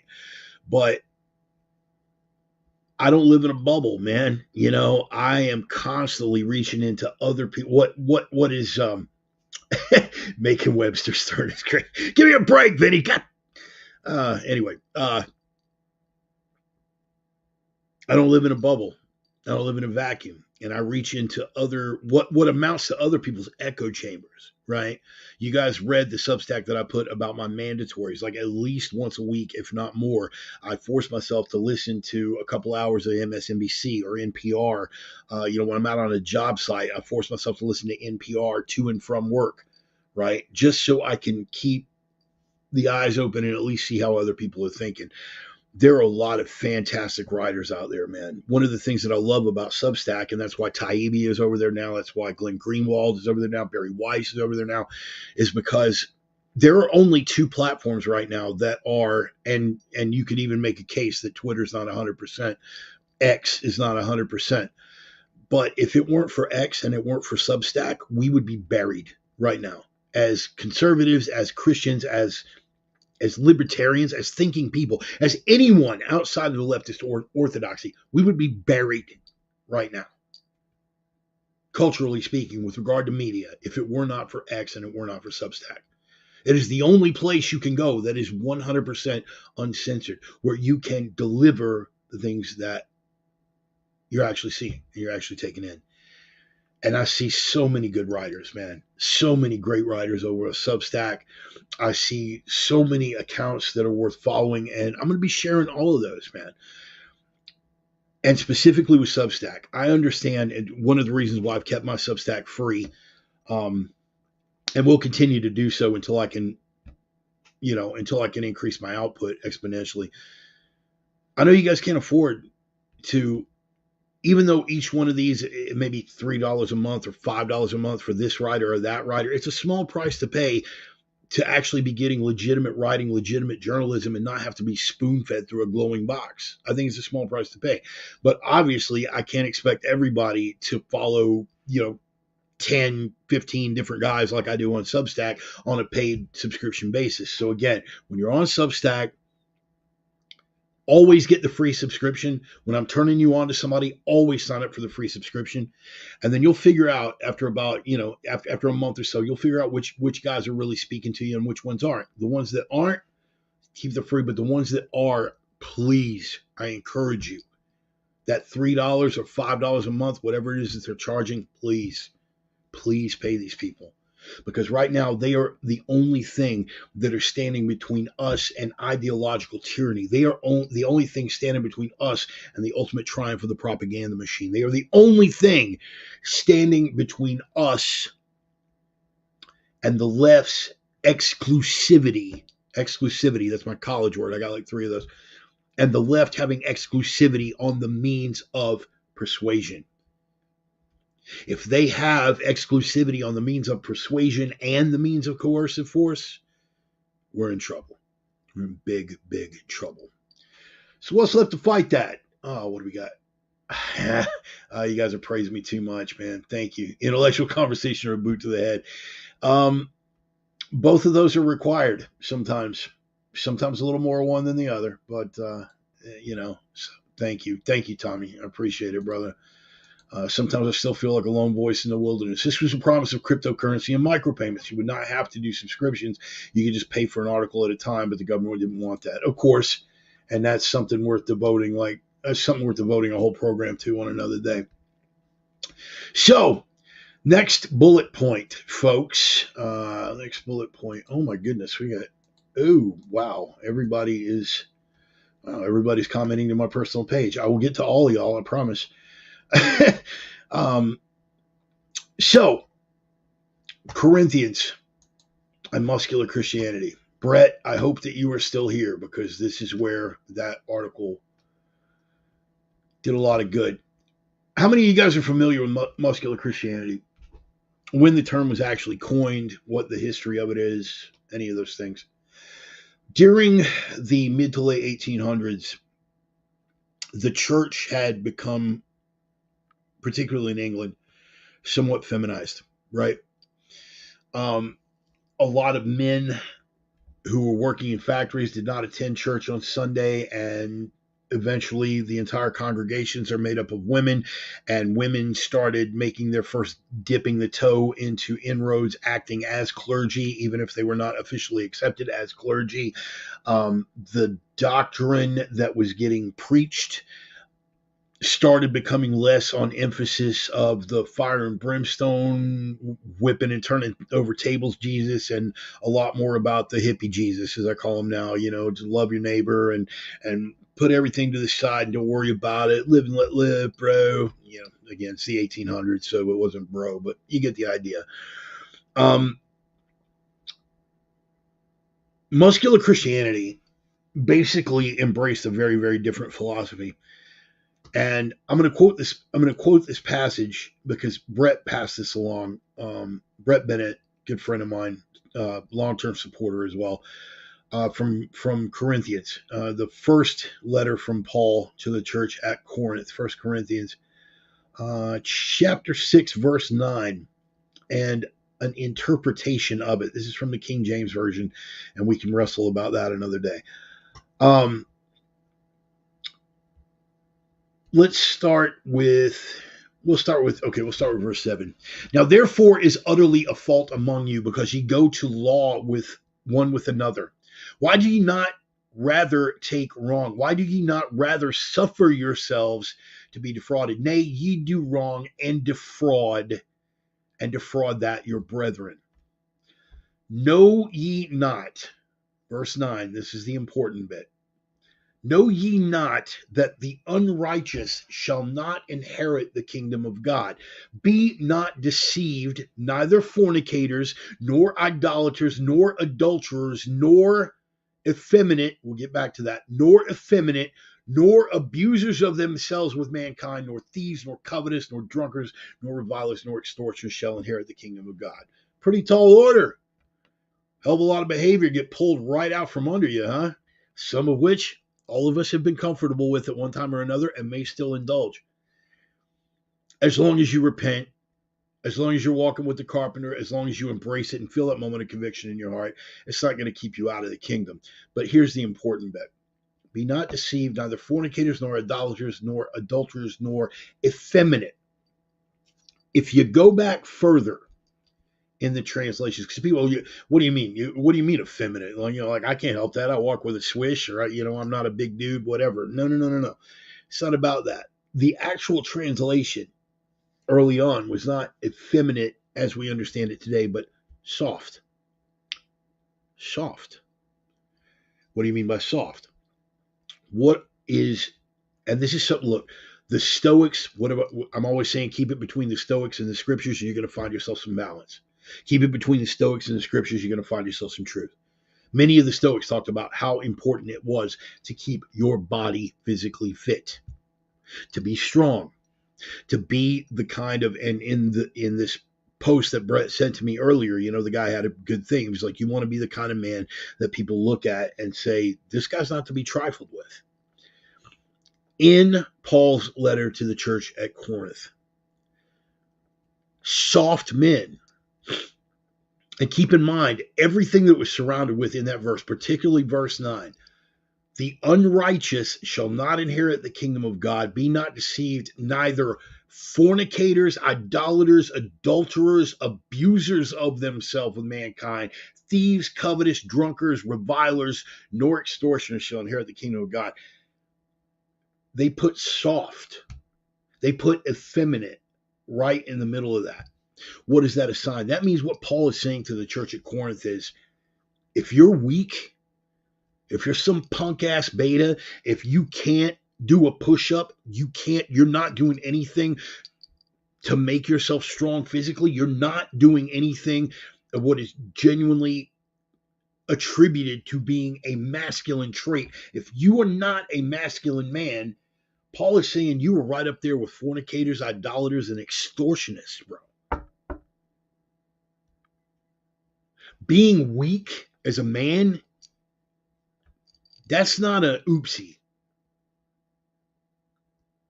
That's not a, sorry, boss man, but, I'm going to play World of Warcraft instead of doing some bench presses.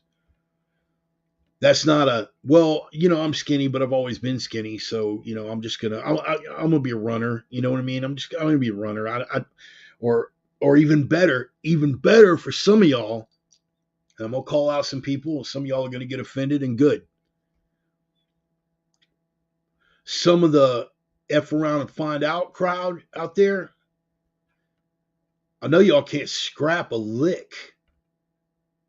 Some of y'all in that F around and find out crowd can't scrap a lick, but you got a blade and you got a gun, and you think that means you don't have to learn how to fight. You think that means you don't have to learn how to get, I'm just going to pull my gun and shoot him. I'll just stab him. Oh, he brought a knife to a gunfight.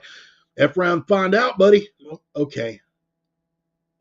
Understand that, at least according to the Apostle Paul, in this one kind of important letter that he wrote to the church of Corinth, that according to the kingdom and according to the boss man, you are right up there for all your tough guy rhetoric and your chest thumping.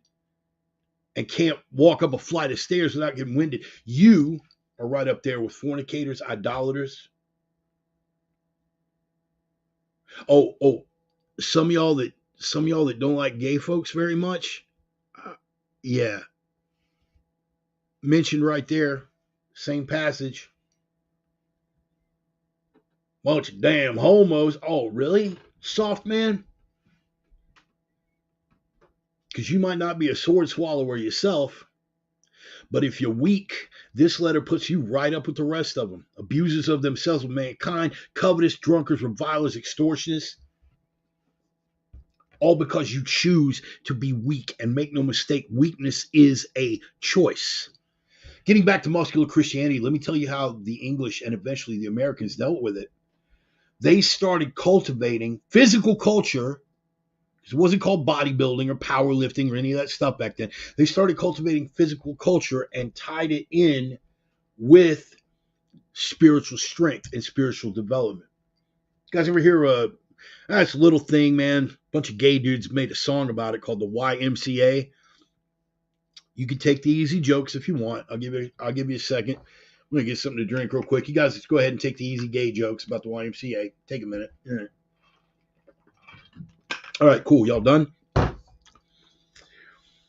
That was founded as a society on the principle of muscular Christianity. To take back the masculine and bring that back in line with the spiritual. Basically, to tell the church to man up. Young men who are searching, young men who are always going to be struggling. And in a culture like this, with no masculine role models, going up in fatherless households, they're always going to be searching. This was a chance to bring it home to these men, to reinvigorate their spiritual growth and their physical growth. Much like Christian nationalism, it has become the stuff of derision for the popular culture now. You will find tons of articles, tons of write-ups. Muscular Christianity. It's like Joe Rogan going to church, dude. With a bunch of punk stuff. All right, cool. Let him have that. But what you have to understand as an individual, right? Toughest dude I ever met was flaming gay and also conservative. There you go.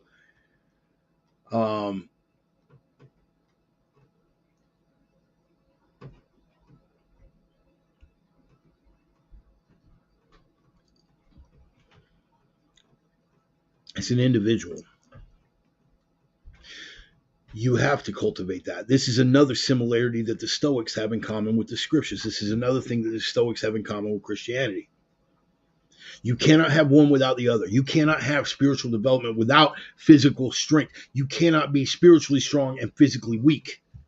Nor can you be physically strong and spiritually weak and expect this is going to convey. You have to develop. If you are a child of God in the image of God, you have to develop across the board. That's all of it.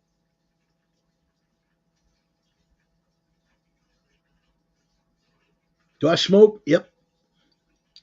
Sure do. Sure do. Is that something I need to give up? Most definitely. And I'll spare you the BS about, well, I'm working on it. I'm down to about 2 or 3 cigarettes a day now, which is true. Doesn't matter. I should have put that down years ago.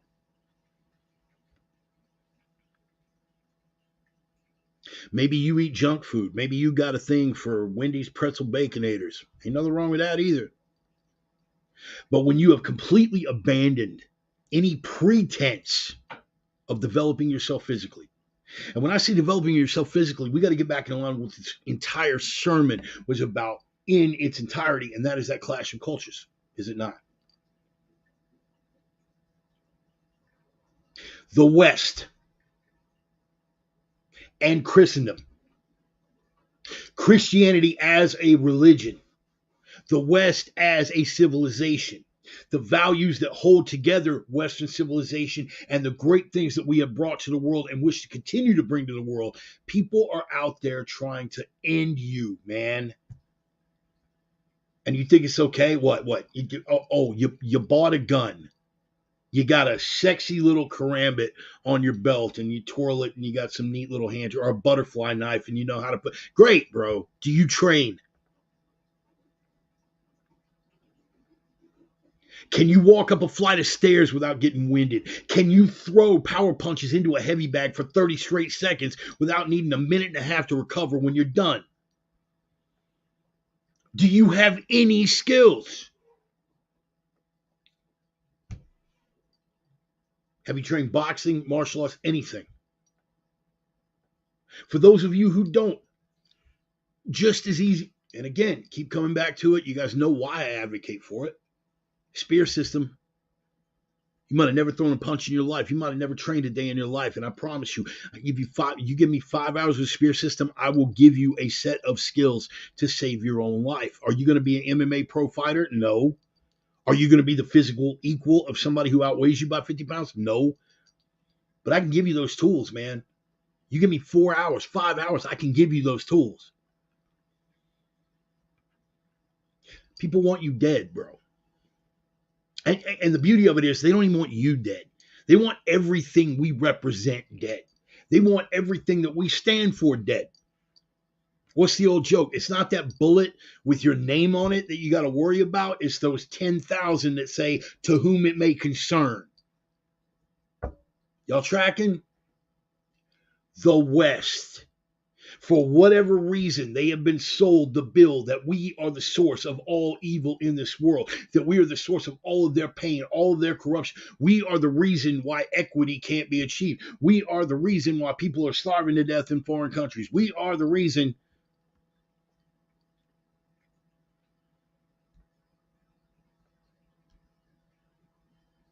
Muscular Christianity. I want you guys to do a deep dive on that. And I do want you to look into that. I'm going to repost that. I'm going to repost that line that, or I'm going to repost that meme that Brett sent to me. And Brett, again, thank you for that, dude. And you're on fire, man. You've been posting some really good stuff lately.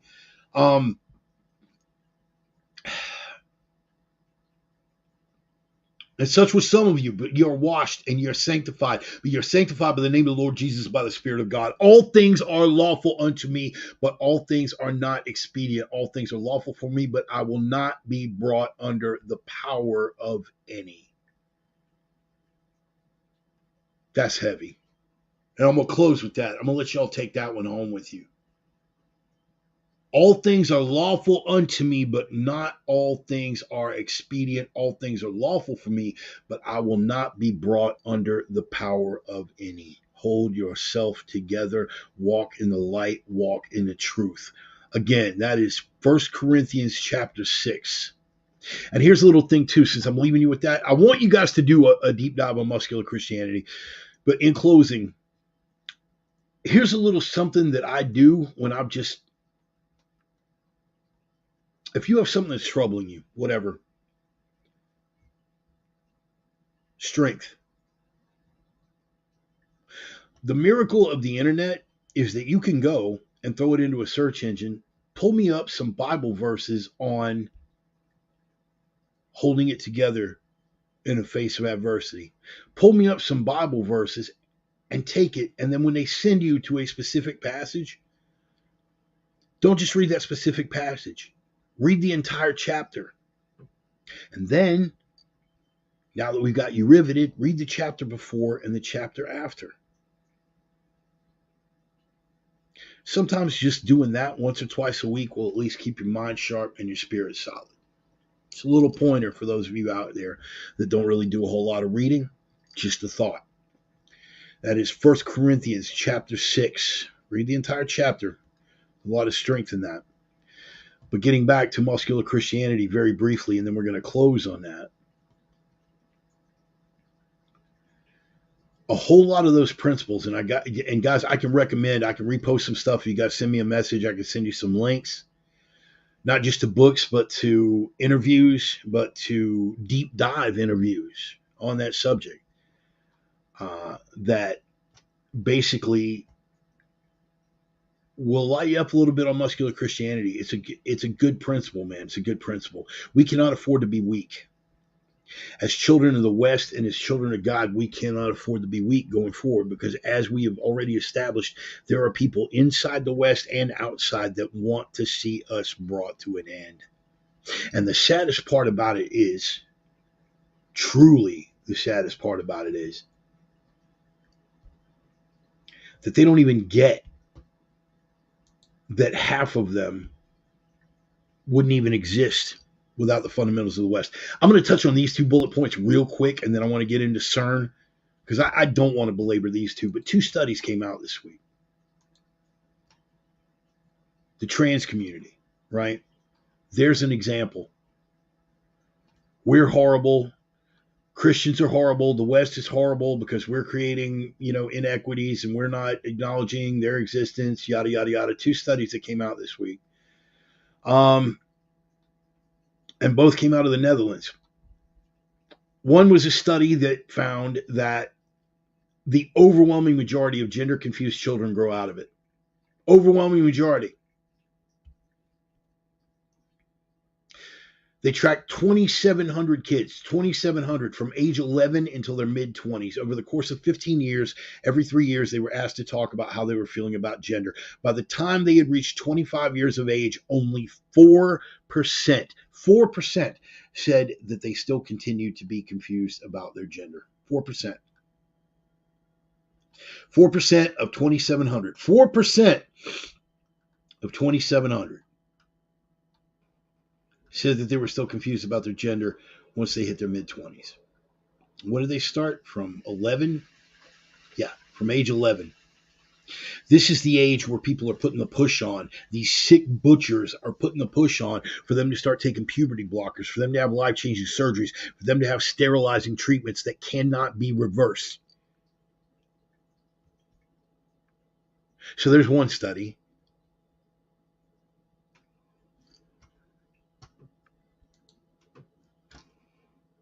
The other one that came out of the Netherlands, rates of suicide attempts doubled after gender reassignment surgery. And here's the odd thing, since we were talking about masculinity, it really didn't hold like that for phalloplasty. For women making the transition to male, right, that were augmented with a surgically attached penis, they didn't have that increase in suicide rate. But for men who got their cocks cut off, for men who underwent vaginoplasty, for men who cut their equipment off and had that surgery to establish a fake vaginal canal, suicide rates doubled. As for adults, what do you think? What do you think with regard to kids? But touching back on the first one that I brought up, right? When you've got kids that are being pushed at the age of 11, once you have established that by the mid-20s, all but 4% are going to grow out of it, why is there then a sense of urgency? Why is there a sense of urgency to hurry up and get those chemicals in them, or hurry up and cut their cocks off? Why? If you know and you have established that all but 4% are going to grow out of this by the time they get it, why is the sense of urgency? There is only one possible conclusion that you can come to. Get them before they change their minds. Find me another option for why there is that sense of urgency. Show me something. If I'm wrong, I'll freely admit it. Message me. Contact me directly. Send me a voicemail. Send me a text message if you disagree. But I will tell you, you look at that, there is no other justification than to put the push on now when you have established without doubt that all but 4% of these kids are going to grow out of it. If you are still pushing, there is only one reason. Hurry up before they change their minds. That makes you a sick fuck and a butcher. But that wasn't where I was going with that. Where I was originally going with that is these people wouldn't even exist. Ryan.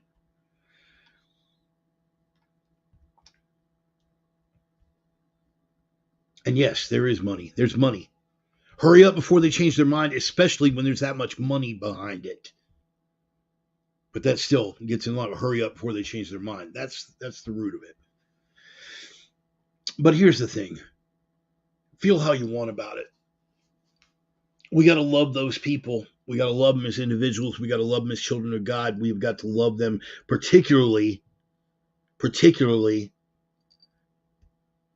the ones that are having those second thoughts, just like the ones that are coming back after Dawkins' revelation and going, well, yeah, now I'm re-examining everything. The people who were on that and suddenly had that little click button, what is it going to do for those kids? When you got those kids, they've been sold that bill of goods and they're on that track.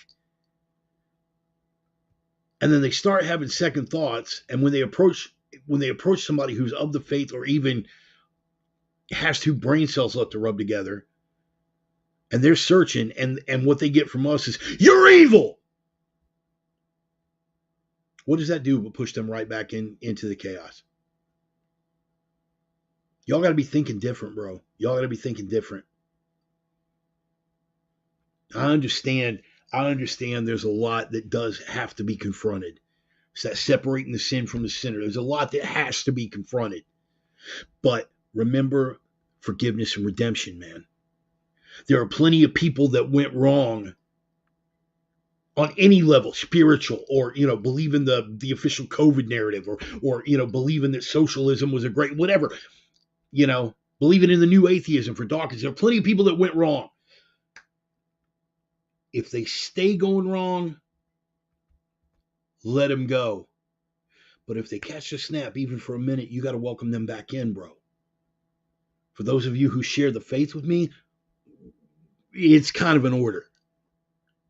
We've got to give them a chance at that redemption. We have to be better at discernment, separating the sin from the sinner. Y'all feel me? That still isn't where I was going with it. I'm just off on a tear. Here's where I was headed with it. The people who are at the head, these sick, irredeemable butchers, these liars, these demons, these rapaciously greedy physicians who look at mutilation as a source of profit,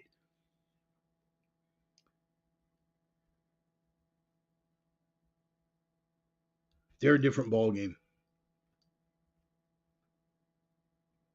But the people that they have convinced, these people who are questioning their identity, these people who are questioning their gender and all of these things, right? The trans movement would not exist without the privileges of Western civilization. Like I said in the opener, outside of the West, nobody gives a damn. Do you think the communist Chinese, especially since a lot of these people are swaying, they're leftists and they're working with Antifa now, we're trans and Antifa proud, we're queers for Palestine, whatever the hell it is, pushing for these enemies of the West, they don't understand. Queers for Palestine, try being queer in Palestine. They'll either cut off your head or throw you off a building. Trans for communism, how do you think the communist Chinese treat trans people? Do you really think that this social utopia that you're going to usher in with your idea of communism is going to suddenly change the pace of things? Do you think that they even make an allowance or give a damn about your pronouns or your gender identity? Up against the wall, fuckbag, or get your ass to the gulag. They don't care. Outside of the West, nobody cares about third generation feminism and the innate rights of women to be equal to men. Nobody cares outside of the West. Does that mean that the West doesn't need to work on these things? Does that mean that the West doesn't have any room to grow? Does that mean that the West? No, it doesn't mean any of those things. Don't plant what I'm saying. Listen to what I'm saying instead of what you want to hear. What I'm saying is, for all the work that we got, you wouldn't even exist without the benefit of the West that you were trying to destroy. Racial inequities? Let's talk about that for a minute. Certainly there are racial disparities and inequities in this country, and there are a myriad of reasons for them. Take that gripe down into any place in sub-Saharan Africa and let me know how it works out for you, Sparky. So this thing that you are seeking to undermine is the very thing that enables your existence. So while you can work to improve your station and you can work to improve your position in life as you should, and while we need to work to accommodate people as much as is possible without losing our souls, you had better get your head around that easily discernible fact. The only reason you have the gripe and are allowed it is because of what the West has given you. In the same sense that the only reason I am allowed to move forward is because of what God has given me. I'm willing to die on that hill. You should be willing to die on the hill that gives that to you, particularly if you are of a secular nature and don't believe there's anything higher. That extreme? Maybe. But that's what I'm telling you, and that's where I'm coming from, and that's the hill that I'm willing to die on. Understand, people. The enemies of the West are on the march. They are looking for our undoing. They are absolutely looking for our undoing. We have got to pull it together. We have got to pull it together. We have got to embrace each other. We have got to recognize that we all have a common interest, because Western civilization, the sovereignty of the individual, representative government, any of those freedoms, it only exists here in the West and nowhere else in the world. And even Mother Europe is losing it. Remember what Reagan said about that? Guess what? Hey, no place else to go. If we fall, there's no place else to go. And all you people that are looking for that undoing and think that utopia is coming, you will be thrust into a world of darkness, the likes of which you cannot even get your head around. Up against the wall, comrade. Thanks for your help with the revolution. Now turn and face the rifles. History, man, it's there. Slippery slope is not a fallacy when there is historical precedent. So you all need to get your heads around that. And I'm going to touch real quickly on this, man. You know what? I'm not even going to touch. You know what? We're not even going into the eclipse. We're not even going into it. Because you know what, man? It's conspiracy theory central. All right. Let me just give you the brief, the Reverend's brief capsule synopsis. Yes, there's been National Guard deployed. Yes, they've got this. Yes, the CERN reactor is going to be starting up. This is nothing. Please stop. Please stop. You're making us all look like idiots. The only people in this culture who are allowed to have end of the world predictions fail time and time and time and time again are climate activists. Okay? We're not them. You're making us look like idiots. In fact, you know what? God, now I gotta cover it. Ugh. 2 books that you need to read. One is a very, very old one, Charles Mackay, Extraordinary Popular Delusions, and The Madness of Crowds. Extraordinary Popular Delusions, The Madness of Crowds. You should also read from Douglas Murray, since we were just talking about the trans movement, The Madness of Crowds, and how the enemies of the West are working on those social contagions and group hysterias. Again, both books, one is by Charles Mackay, the other one is by Douglas Murray. But both essentially, if you Google The Madness of Crowds, it will pull that up. Charles Mackay's was from a long time ago, but Extraordinary Popular Delusions of the Madness of Crowds. And then Douglas Murray, who does a more up-to-date on it.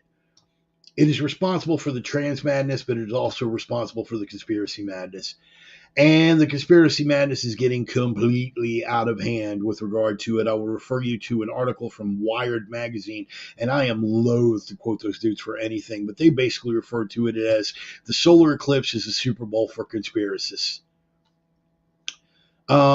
I've got people, otherwise intelligent people, on my feed that are posting, have you noticed the sun's been unusually bright the past 2 weeks? I think it's leading up to the, One guy, the Health Ranger, 75,000 subscribers, wrote the Eclipse sure would make the perfect cover story if our terrorist government wanted to take down the power grid and cause mass chaos while blocking all citizen communications. All right, you know what, guys? Here's what I'll say. Don't rule out anything. They could. Um, but I got a strange feeling once we are on the far side of this thing, I'm going to be looking at every one of you guys that are posting this nonsense, and I'm going to be laughing the same as I did before. When you got a guy who's rooted in the conspiracy movement for as far back as I was, and I'm telling you guys, it's not a big deal, let it go. European Organization for Nuclear Research is firing up the Hadron Collider for the first time in 2 years on that day. NASA is launching, now this one was funny. NASA is launching 3 satellites as part of its Atmospheric Perturbation and Eclipse Path mission, APEP. APEP also happens to be the name of an ancient Egyptian snake god associated with darkness and destruction. And of course, you've heard about all the red heifers in Israel and all the sacrifice. Look, dude, I don't doubt for a second that you have people that are vested interest in this. I remember Y2K because I'm old enough to remember Y2K. I was stockpiled and I was locked and loaded, not because I thought that anything legitimately was going to happen. I didn't think anything legitimately was going to happen, but I did figure that because of the popular delusions and the madness of crowds, that you were going to have a certain percentage of people that were just going to start capping cops at like 9 p.m. because they think the world's going to end at midnight. Don't be that guy. Please, don't be that guy. And that's as much as I'm going to say. That's as much as I'm going to say on the Eclipse thing. It's nonsense. Absolute nonsense. Earthquakes coinciding with all of it, man. It's just whatever. I'm just not going to give it any more energy. But I tell you one thing I will give some energy to right before, and that was one of the bullet points, and I know some of you tuned in exclusively for that one about the so-called chosen frozen. So-called chosen frozen. You guys know where that? Any Public Enemy fans? Any Public Enemy fans in the house? Anybody? And I know there is a really profound incongruity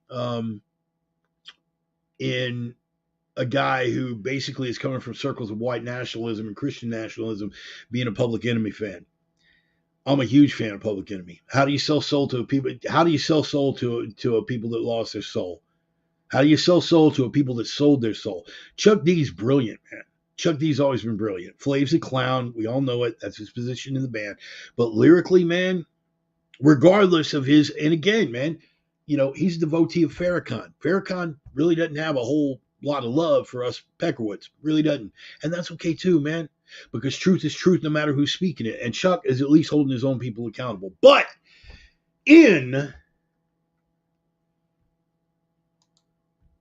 that was a departure. Surgery scheduled scan tomorrow. Uncertain why, but happy I won't be there. Oh, don't worry, honey. You're going to be full up because, like the demon horde's going to be running amok and the portal to hell's going to open. So you're going to be like treated with guys coming in that are like possessed and have like open, dragons poking out of their chest. It's going to be a good day for you, honey. I feel confident. Anyway, back to the Public Enemy thing. In a lyric from Welcome to the Terror Dome. And again, nobody's responding. I guess we don't have any Public Enemy fans. I used to joke about that too, man. Yeah, my man Chuck D, Charles Darwin. All right, I'm here all week. Anyway, Chuck from Welcome to the Terror Dome.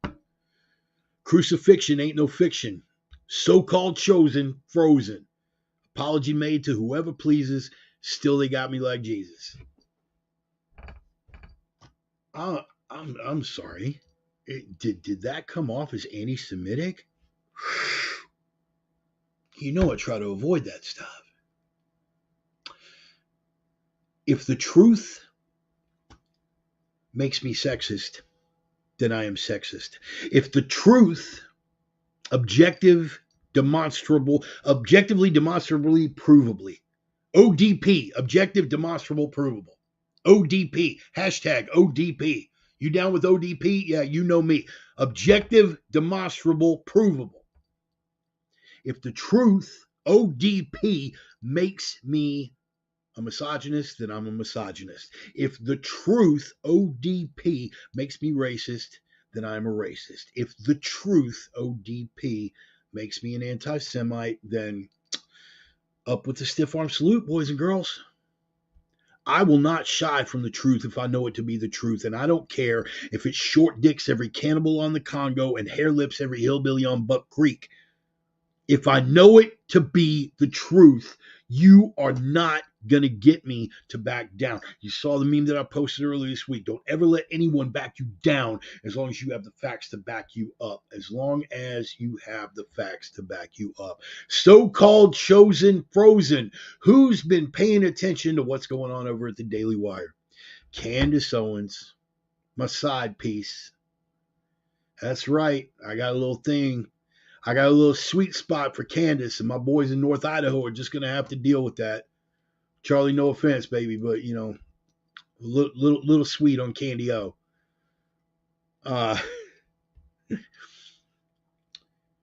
Candace Owens leaving the Daily Wire. Why? Cut loose from the Daily Wire. Why? Because she had the audacity to call out what the rest of us can see. Again, as I went over in the opener, the enemy of my enemy is not my friend. I am no friend of Hamas. I am no friend of the Palestinians. I'm no friend of the Gazans in particular.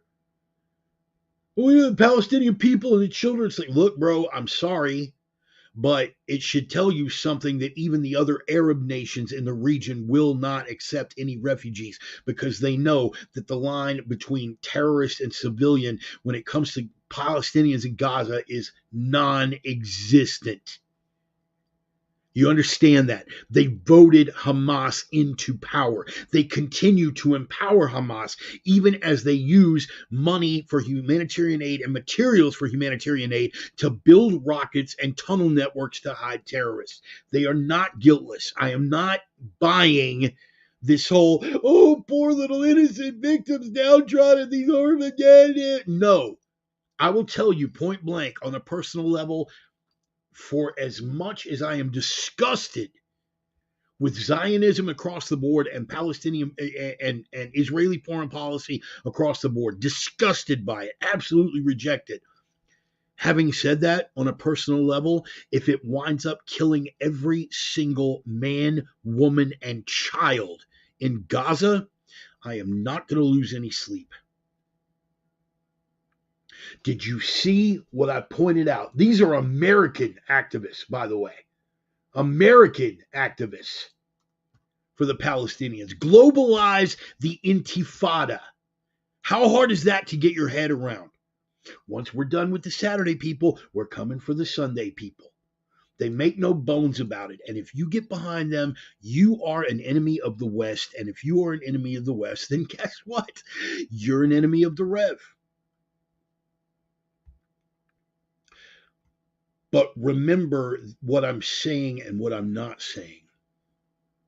Because what the Zionists are doing, the Zionist, secular, Christ-denying nation of Israel, not we got to stand with Israel because they're God's chosen people. We're not talking about the chosen people, the nebulous nation, the diaspora of the nation of Israel. We're talking about a secular, Christ-denying state that is engaged in a pattern of genocide.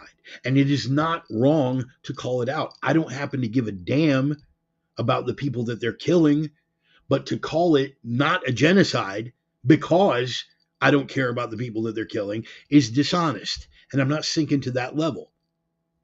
They are committing what is, by any definition, a genocide.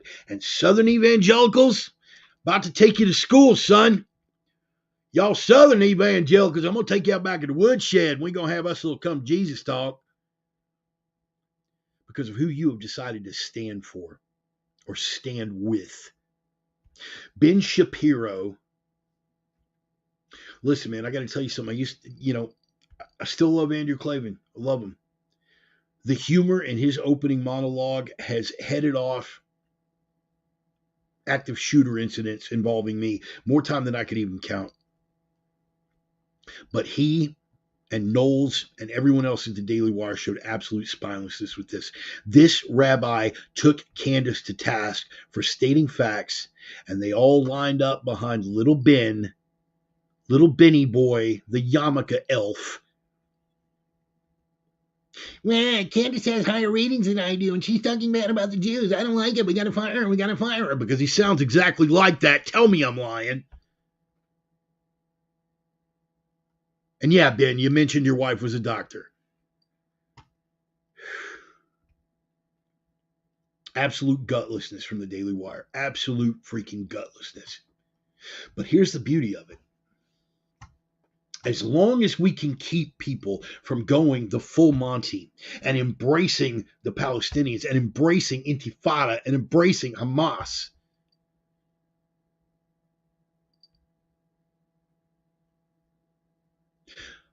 I see it as a positive that the backlash is coming against the Zionist, secular, Christ-denying nation of Israel. You Southern evangelicals, is a little thing I want to throw you on to. You guys familiar with Rabbi Shmuley? You should probably look that up. I mean, it sounds almost cartoonish. It sounds like an anti-Semitic trope. It's Rabbi Shmuley with his schmiting finger. But it's for real, bro. Rabbi Shmuley, S-H-M-U-L-E-Y. Rabbi Shmuley, look him up. Kosher butt plugs. I'm not even making that up. This dude is prominent and taken seriously as a rabbi. Little more for the downfall of the West for those of us who still struggle with lust as one of the seven deadlies. You know who owns Pornhub? A rabbi. A rabbi owns Pornhub. God, you're being anti-Semitic. Look it up. And for the Southern evangelicals who have decided to stand with, little thing in the Talmud, you know, the holy book that the Jews acknowledge, these chosen people that you're standing with because you believe in Jesus and the power of Christianity. I'm going to point out Sanhedrin 43. I'll spell it for you. Sanhedrin 43. Sanhedrin 43. Look it up. A whole passage about the trial and execution of a sorcerer. Sorcerer. Named Yeshua, Jesus. Christ was put to death, according to this book, not by the Romans on a cross, the way they always duck and dodge. We didn't kill Jesus, the Romans did. The Romans did, first of all, at your behest, at your insistence. Give us Barabbas. You Christ-killing frauds.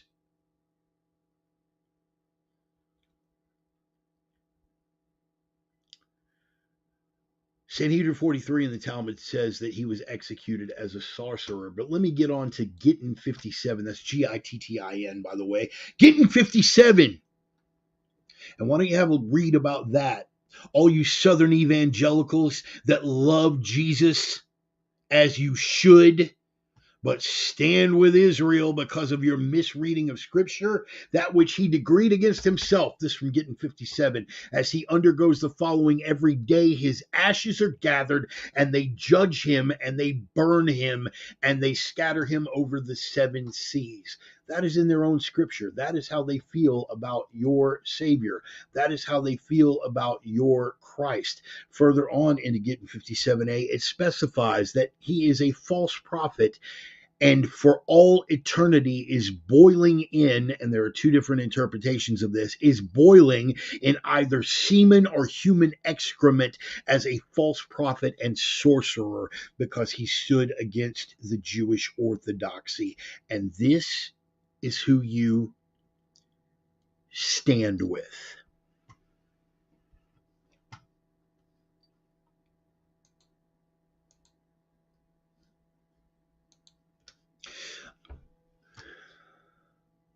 So you have to be able to discern what I'm saying and what I am not.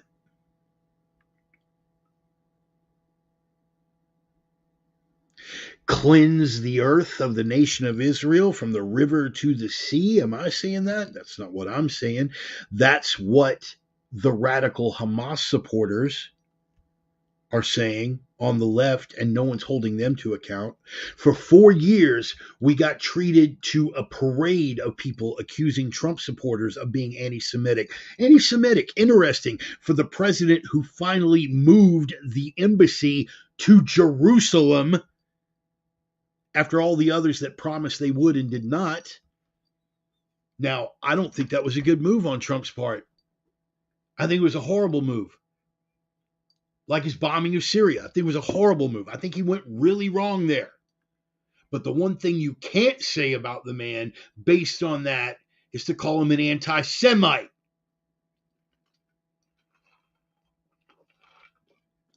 But the Palestinians that you love so much on the left, they're calling for extermination. They're calling for extermination from the river to the sea. You know, I've still got a log on a Stormfront. I still get happy birthdays from Stormfront every year with the little salute. I do. None of them, right? None of the hardcore stiff arm salute crowd actively push for Israel to be eliminated by force by the United States government. They hate Jews. Yes, they hate Jews. That's who they are. Not going to lie to you about that.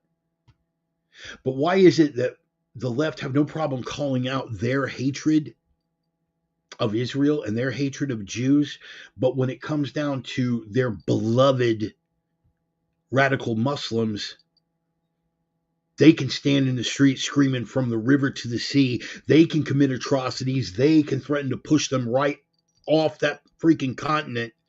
They can butcher babies. Not talk about doing things in a book like the Turner Diaries, but actually encourage people who legitimately at this moment are doing it on the other side of the world. And y'all love them. Why? Why? Because you wouldn't know a principled argument if it bit you in the ass.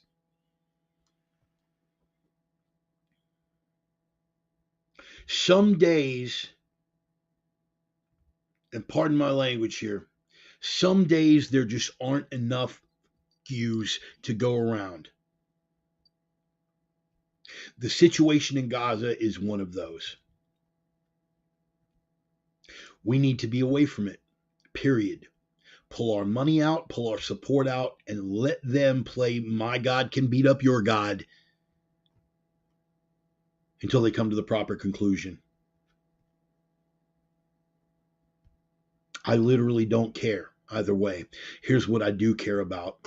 The amount of control that lobby, the so-called chosen, have here in the United States, whether through IPAC and their influence on senators and their influence on foreign policy, whether the Daily Wire and little yarmulke elves like Ben Shapiro. We're here about the truth. We don't censor anybody. We're against cancel culture. Oh, wait, they talk about the Jews. We're going to have to get rid of the token black girl. Can I mention my wife's a doctor? Yeah, we saw the yarmulke too, Ben. It's old.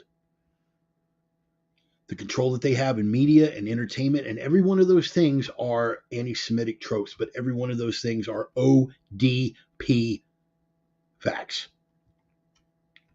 And if anything is shaking out about these people like Rabbi Shmuley and the reach that he has, Candace Owens basically liked a meet. Here's where it came down. Somebody asked if Rabbi Shmuley was drunk on Christian blood. And Candace liked the post. Didn't comment on it, just liked it, gave it a like, click. We've done that. She criticized Israel. She had the audacity to criticize Israel during the October 7th events.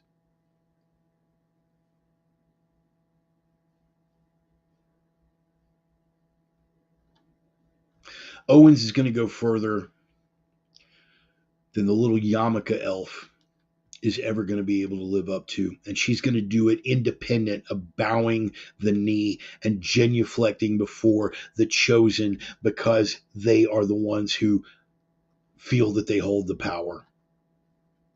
People are breaking from that. And if anything good has come out of this entire debacle in Gaza, it is that. But I would encourage, particularly you Southern evangelicals, I would encourage people, and a lot of people have lashed out at me for this. It's like, bro, you've only been back for a year. Who are you to be questioning this?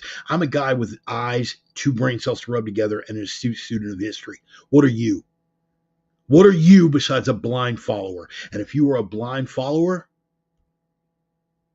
then it's not anything that you have passion for. Some would say you are lukewarm. What did the book of Revelation have to say about that? You are neither hot nor cold, so I will spew thee from my mouth. I will continue to do what I am ordered to by my faith and by my belief. And the fundamental command is to walk in truth. If you can prove to me that these things are not true, then we will have something to re-examine. But if you tell me to shut up just because I am questioning your narrative, if you tell me to shut up just because I am questioning your misinterpretation, knuckle up, bitch. Because that is quite literally a hill that I'm willing to die on. Dovetailing on what we just discussed. Popular delusions and the madness of crowds. That's my wife, boys and girls. She knows me.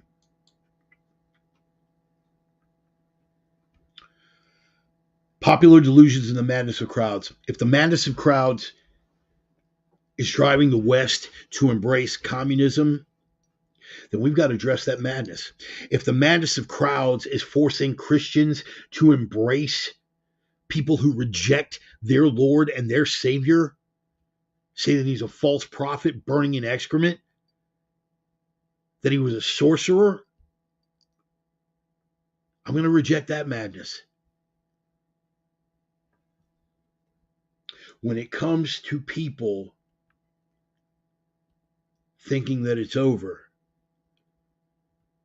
because of the position that we find ourselves in now, in spite of the hardship, whether it be the economy, whether it be our vulnerability, whether it be the recent successes of our enemies, whether it be the invasion at the southern border, whether it be the collapse of our infrastructure, whether it be the fact that our leaders are compromised to foreign nations that have nothing but hostility against us. When I look at people who take all those things into account and say that it's over for us, over for Christendom, over for the West, guess what? I'm going to fight that madness too. Because as far as I'm concerned, it is nothing but a popular delusion. So get those knuckles up, get that chin down, butch up, Sally, and saddle up. We got a fight coming. Spoiler alert, I read the book. We win. I am the Reverend. That is the gospel. I'm going to close with a prayer. Lord God, I ask you to give strength to these people whose strength may be fading, man, whose belief may be fading, because they look at the things all around them. They look at the beating of the drums of chaos and cacophony and just beating down against the will. They see the West up against the ropes. They see that the enemy is gaining victories, Lord, and they want to give up hope. I ask that you help them to reach deep and find that hope, find that strength deep inside themselves so they may be better vessels for your will and your word as I strive to be a vessel for your will and your word in this world. Let them know, man, that adversity is just as much a part of the divine plan, and in fact, even more important part of the divine plan, because it is that adversity that shapes us. It is that adversity that acts as regimentation to separate the wheat from the chaff, to bring those of us up who are ready to rise to that challenge. And we stand here ready to rise to that challenge, Lord. Those people that are out there that do not share the faith but are trying to walk in truth. Even if they are not walking in the light, they are walking in truth. They are reaching for what they need to understand as truth. I ask you to help them find it. For those people who may be on the fence, for the people who are considering that maybe there is a bigger message out there for them, I ask that you reach and touch their hearts, Lord. Open their eyes and their ears and give the rest of us the words to speak to them, to bring them home. Because we're going to need everybody on deck for the fight that's coming, Lord. We need to recognize that, get our heads around it, get those knuckles ready. But I thank you for every blessing, even the adversity that we spoke of before. I thank you for every adversity because it is a trial that makes me stronger. And I ask that all the people in my circle can see every adversity that comes their way as that. A purifying fire, Lord, for lack of a better word, to make them more like the iron they need to be for the fight ahead. I pray these things in the name of the risen Christ, whom I ever serve. Amen and amen. Oh, I can't even cross myself without throwing the shoulder out. Thanks, boss. Appreciate the reminder. Oh, man. I freaking love y'all, man. I love y'all. Really, really feel like we had it dialed in today, man. I really feel like we had it dialed in today. Wavering a little bit, still finding my voice, but hopefully it brought something to you, man. Hopefully it brought something to you. And I appreciate, man, again, every one of you guys that shows up like week after week, man, or even when you kind of dip in occasionally, maybe you could be here for 20 minutes or whatever. You got other stuff to do. I totally get it. But just any of the support that you offer for the program, man, lets me know that I'm not just a lone voice in the wilderness, man. Y'all honor me. And I try to honor you by always bringing something to the table. I'm going to pass around that little digital collection plate like I always do, man. I'm on PayPal, Cash App, Venmo, all that good stuff. I'm going to pass it around. If you guys want to throw me some coin, that's cool. But again, like I always say, this is primarily a labor of love. This is a calling, and my life does not depend on it at this moment. So I understand that reluctantly we are still living in a Biden economy, at least for another few months. But that'll be the subject for next week. We'll do a deep dive on that. Some of you guys can't kick down. And I get that, man. I get that. Here's what you can do, man. Repost and share the sermon on your own social media platforms, on your own Facebook page, your own Twitter feed, whatever.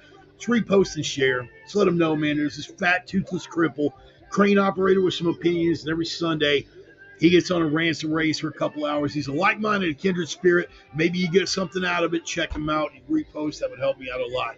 But here's what you can do, not just for me, but for yourselves. My brother Stone, who I don't see in the Raptors this week, but he's around, very fond of coining that phrase, hashtag live the three, baby. What are the three? What do you mean, live the three? The three prime directives. What are the three prime directives? Shapes up like this. The signal-to-noise ratio is all jacked up right now. You've got to be that signal that breaks through the noise. They'll try to bury you in a bunch of nonsense. You have got to find those essential elements of the truth. Make that the signal and punch through that noise. They'll try to bury you with the darkness, convince you that all there is darkness. They will try to demoralize, dehumanize, emasculate you with that darkness. You have got to be the light to break through that darkness and the man that carries that light. And that leads me to the third, final, and most important. You have got to be strength in a world full of weakness. I'm talking about strength here. I'm talking about it here, and even here. Because without strength, nothing else matters. Without strength, you will not have the energy to punch that signal through the noise. You will not have that energy to drive that signal through the noise if you do not have strength. Without strength, you will not have the power, the tenacity to carry that light through the darkness. So strength above all, man. I hate to get all Bruce Lee on you, but who knows what beauty has died from this world for want of the strength to survive. Philosophy is where you find it, baby. In the meantime, between time, I'm going to ask you to find it between the Stoics and the Scriptures. Stay in the fight, people. Keep those spirits up. Stay strong. Don't let it break you, no matter what it is. That adversity is what's going to purify you. It's what's going to make you strong. I thank every one of y'all for being here, man. Thank you so much. God bless each and every one of you going forward. Hopefully we'll see you next Sunday. Take care of yourselves. Take care of each other. Look out. Keep looking above. Boss man will show you the way. Carpenter will speak it to you. You just got to be willing to listen. I love y'all. Peace.